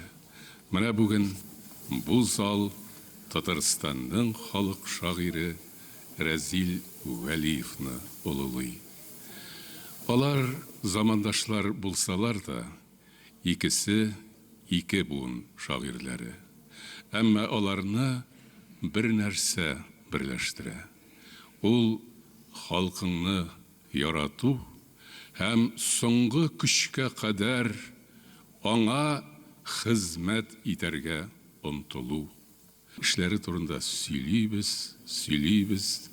Бу бер генә кеше башкарган эшләр микән, ләкин әле бик күп вазифалары, бик күп эш гамәлләре турында сүз дә булмады. Сөйләп битереп булмый. Бит моны эшләгән ул. Менә нинди шәхесне хөрмәт итәбез. Ташлык ул авылда мин дә булдым. Ул мәчетне үз күзләрем белән күрдем.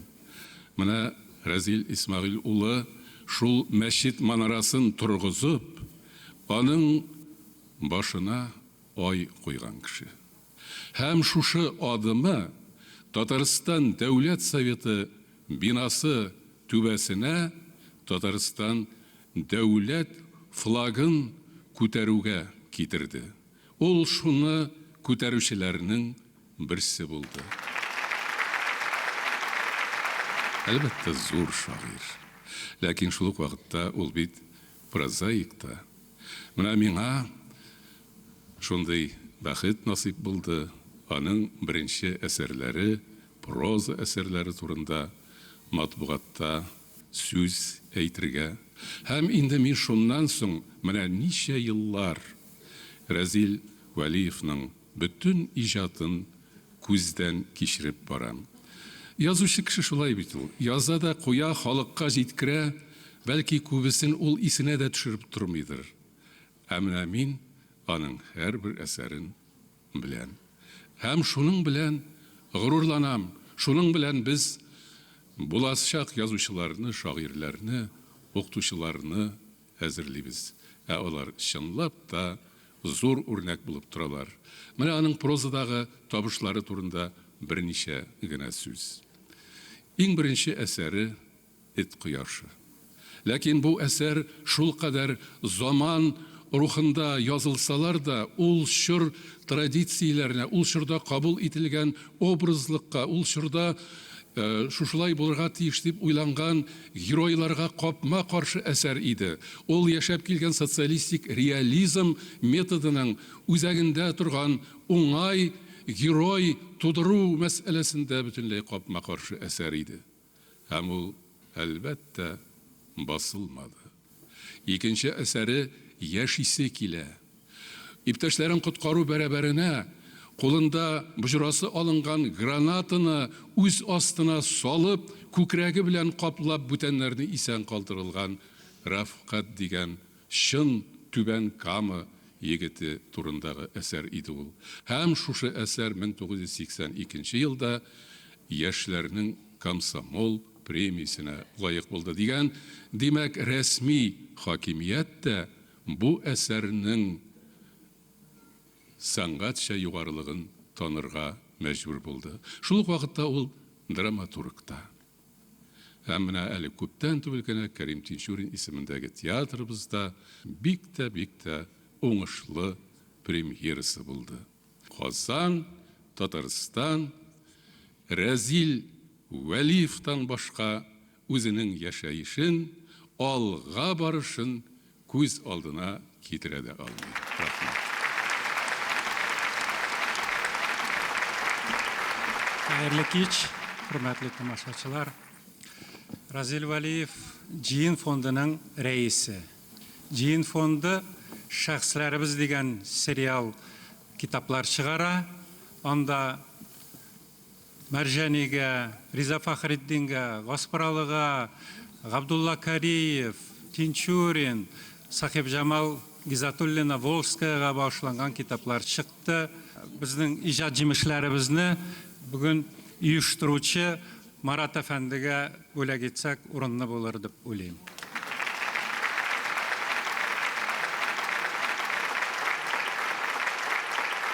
Казаннан килгән кунакларыбызга Уфа шәһәренең атаклы мирас ансамбленнән махсус күчтәнәш юаса.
Килен күргә килде.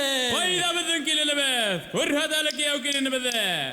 Салдыр, салдыр тәңкәләр, елма бунга төшәләр. Салдыр, салдыр тәңкәләр, елма бунга төшәләр. Булганда егетләрнең йөрәгенә үтәләр. Булганда егетләрнең йөрәгенә үтәләр. Егет булһа, ут булһа, ике күлдә ут булһа. Егет булһа, ут булһа, ике күлдә ут булһа. Ике күлдә ут булһа, алар буласы юк булһа. Ике күлдә ут булһа.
Җилләрдән мин сафлык таләп иттем, булытлардан аклык сорадым, хаклык эзләп, паклык эзләп җирдә тирәнәйде маңгай сырларым.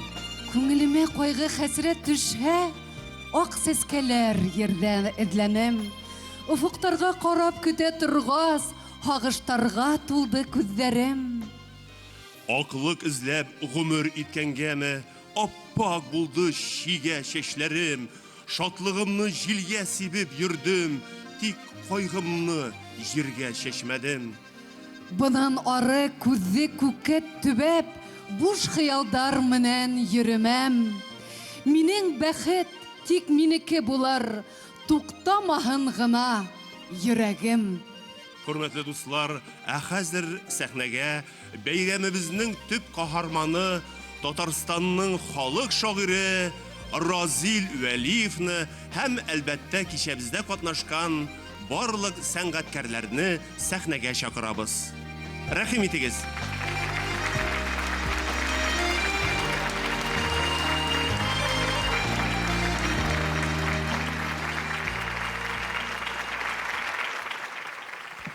Хөрмәтле туганнар, кадерле тамашачылар, татарларым, башкортларым, минем күңелем тулды. Бөтенләй үзгә, бөтенләй башка төрле, бик тә матур кичә. Без Татарстан белән Башкортстанның дуслыгы турында, татар халкы белән башкорт халкының туганлыгы турында бик күп сөйлибез, еш сөйлибез. Әмма ләкин бу дуслык, бу туганлык сүздә генә калырга тиеш түгел. Ә ул сүздә генә булып калмасын өчен безгә конкрет гамәлләр кылырга, менә шушы дуслыкны, туганлыкны конкрет гамәлләр белән ныгытырга кирәк. Һәм менә бу кичә Башкортстан кешеләре белән, Башкортстанның җитәкчеләре ярдәме белән оешкан бу кичәне мин нәкъ менә шушындый конкрет гамәлләрнең берсе дип саныйм. Шуңа күрә мин иң беренче чиратта Башкортстан халкына, сезгә, тамашачыларга, бу кичәдә катнашкан һәммә кешегә, һәммә сәнгать әһленә, һәм аны оештыручыларга чын күңелдән үземнең рәхмәтләремне әйтәм. Рәхмәтләрнең дә иң олысы Татарстан белән Башкортстан арасындагы күперне һәр вакыт чиста тотучы, тузансыз тотучы, безне һәр вакытта даими элемтә тотучы дустыбыз, Татарстанның халык артисты, Башкортстанның ат казанган артисты Марат Шариповка. Татарстанда, Казанда соңгы арада бигрәк тә соңгы елларда иң еш яңгырый торган сүзләр ул да булса бергә булыйк, бердәм булыйк. Үземнең милләттәшләрем каршында да, башкорт дусларым каршында да шушы сүзне кабатлыйм. Бердәм булыйк, бергә булыйк. Бергә булсак көчле булырбыз. Хәерле кич, бәйрәм белән тагы бер тапкыр сезне. Бөек шагыйребез Мустафа Сафичның сүзләре белән әйтәсем килә. Шагыйрьгә нигә дәрәҗә, шагыйрьгә нигә титул, патшалар ятлап алырлык шигырьләр яза бит ул. Сезнең Разил абый bütün дәрәҗәләрегез дә, титулларыгыз да бар. Иң мөһиме сез халык шагыйре, сезне халык ярата. Шын башкорт булып кайтып китәсез. Рәхмәт бик. Рәхмәт бик. Быел bütün татар дөньясында, башкорт дөньясында, төрки дөньяда безнең бөек шагыйребез Габдулла Тукайның вафатына 100 еллыкны билгеләп үттеләр. Тукайны без бүтән җирдә искә алдык. Һәм Тукайның моннан 27 ел элек үзенең тугына 100 еллыкны без зурлап бәйрәм иткән идек. Һәм шунысы минем өчен кадерле, Тукайның 100 еллыгын бәйрәм иткән көннәрдә мин Уфада булган идем. Һәм апрель айында Уфада Тукайның 100 еллыгына багышлап менә шушындый шигырь язган идем. Агыйделдә боз китә. Уфа күрә, ул Тукайны күрә, күрә аны еллар үтәли, татар башкорт бәгыренә үтеп, ишетелә Тукай үтәле. Ил афәттә чакта шагыйрь корбан, ил ширләсә шагыйрь үтәлли, ачы язмыш гел шагыйрьгә насыйп, ник сайламый язмыш бүтәнне. Язлар аңа назлар китермәде, бер кызны юк хәтта үпкәне. Рәсәй буйлап Тукай җылы эзли Тукай ярты үпкәле. Ул Уфага килә, белә чөнки Гафури анда көткәнне. Ағиделдә иңрә бызыллар китә, әйтерсеңлә Тукай ютәлли. Язларны ул бездән алдан күрә, күрә Тукай еллар үтәли. Татар, башкорт, Тукай Гафурилай, мәңгелеккә бергә үт әле, мәңгелеккә бергә үт әле.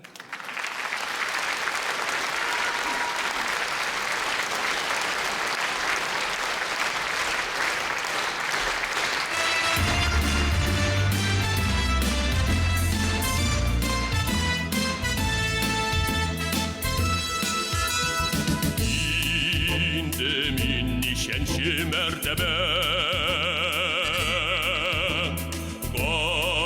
Qasırlar kitabın aktardım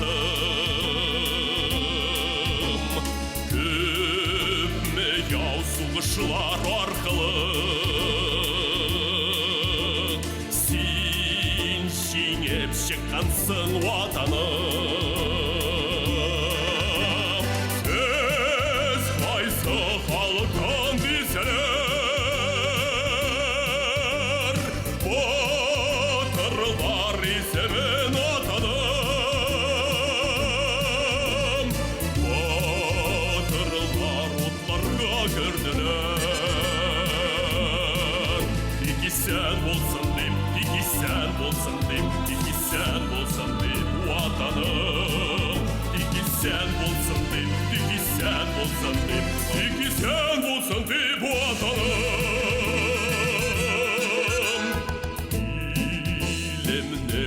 Yası bulğanға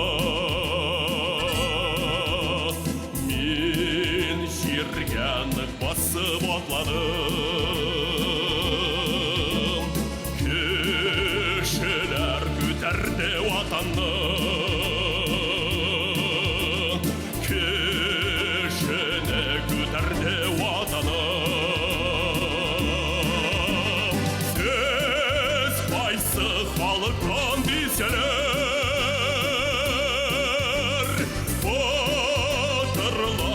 Semen atanım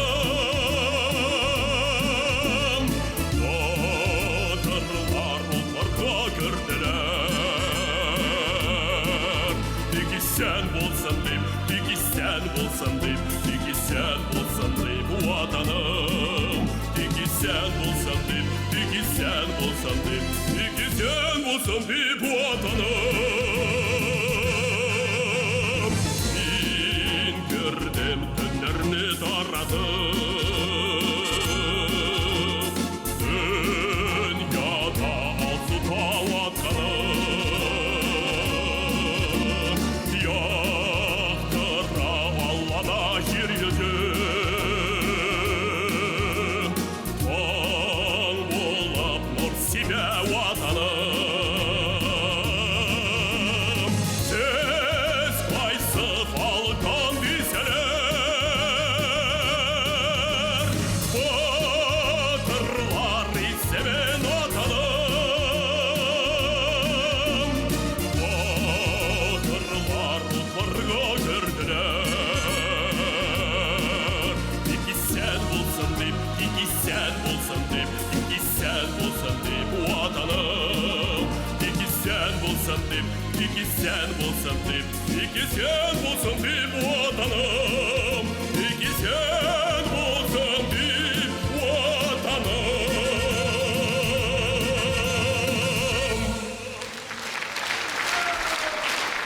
Татарстанның халық Башқұртстанның аттырылған артисі Марат Шәрипов. Қадірлі достар, мөхтәрәм туғандар, бүгінгі көңілге яткан байрам кизәһе адағына ла якынлашты. Бүгінгі байрам кизәһенең режиссеры Илнур Муллабаев. Бүгінгі кешені алып барды Татарстанның ең сөйкемлі, ең güzel актрисаларының бірсі, Башқұртстанның халық артисткасы Сара Буранбаева. Һәм Татарстанның халық Башқұртстанның аттырылған артисі кисәнең сценарий авторы, байрамды оештыручысы Марат Шәрипов. Кыш аклыгы гүлгә күскән, алмагастарга кояш эскән. Күңелләргә шатлык күчкән, бер шатлыкны бишкә, эй, бүләйек. Сау булыгыз, кадерле дуслар. Бүгенге байрамда безнең менән булганыгыз өчен олы рәхмәтебезне белдерәбез. Яңадан яңа очрашуларга кадәр сау булыгыз.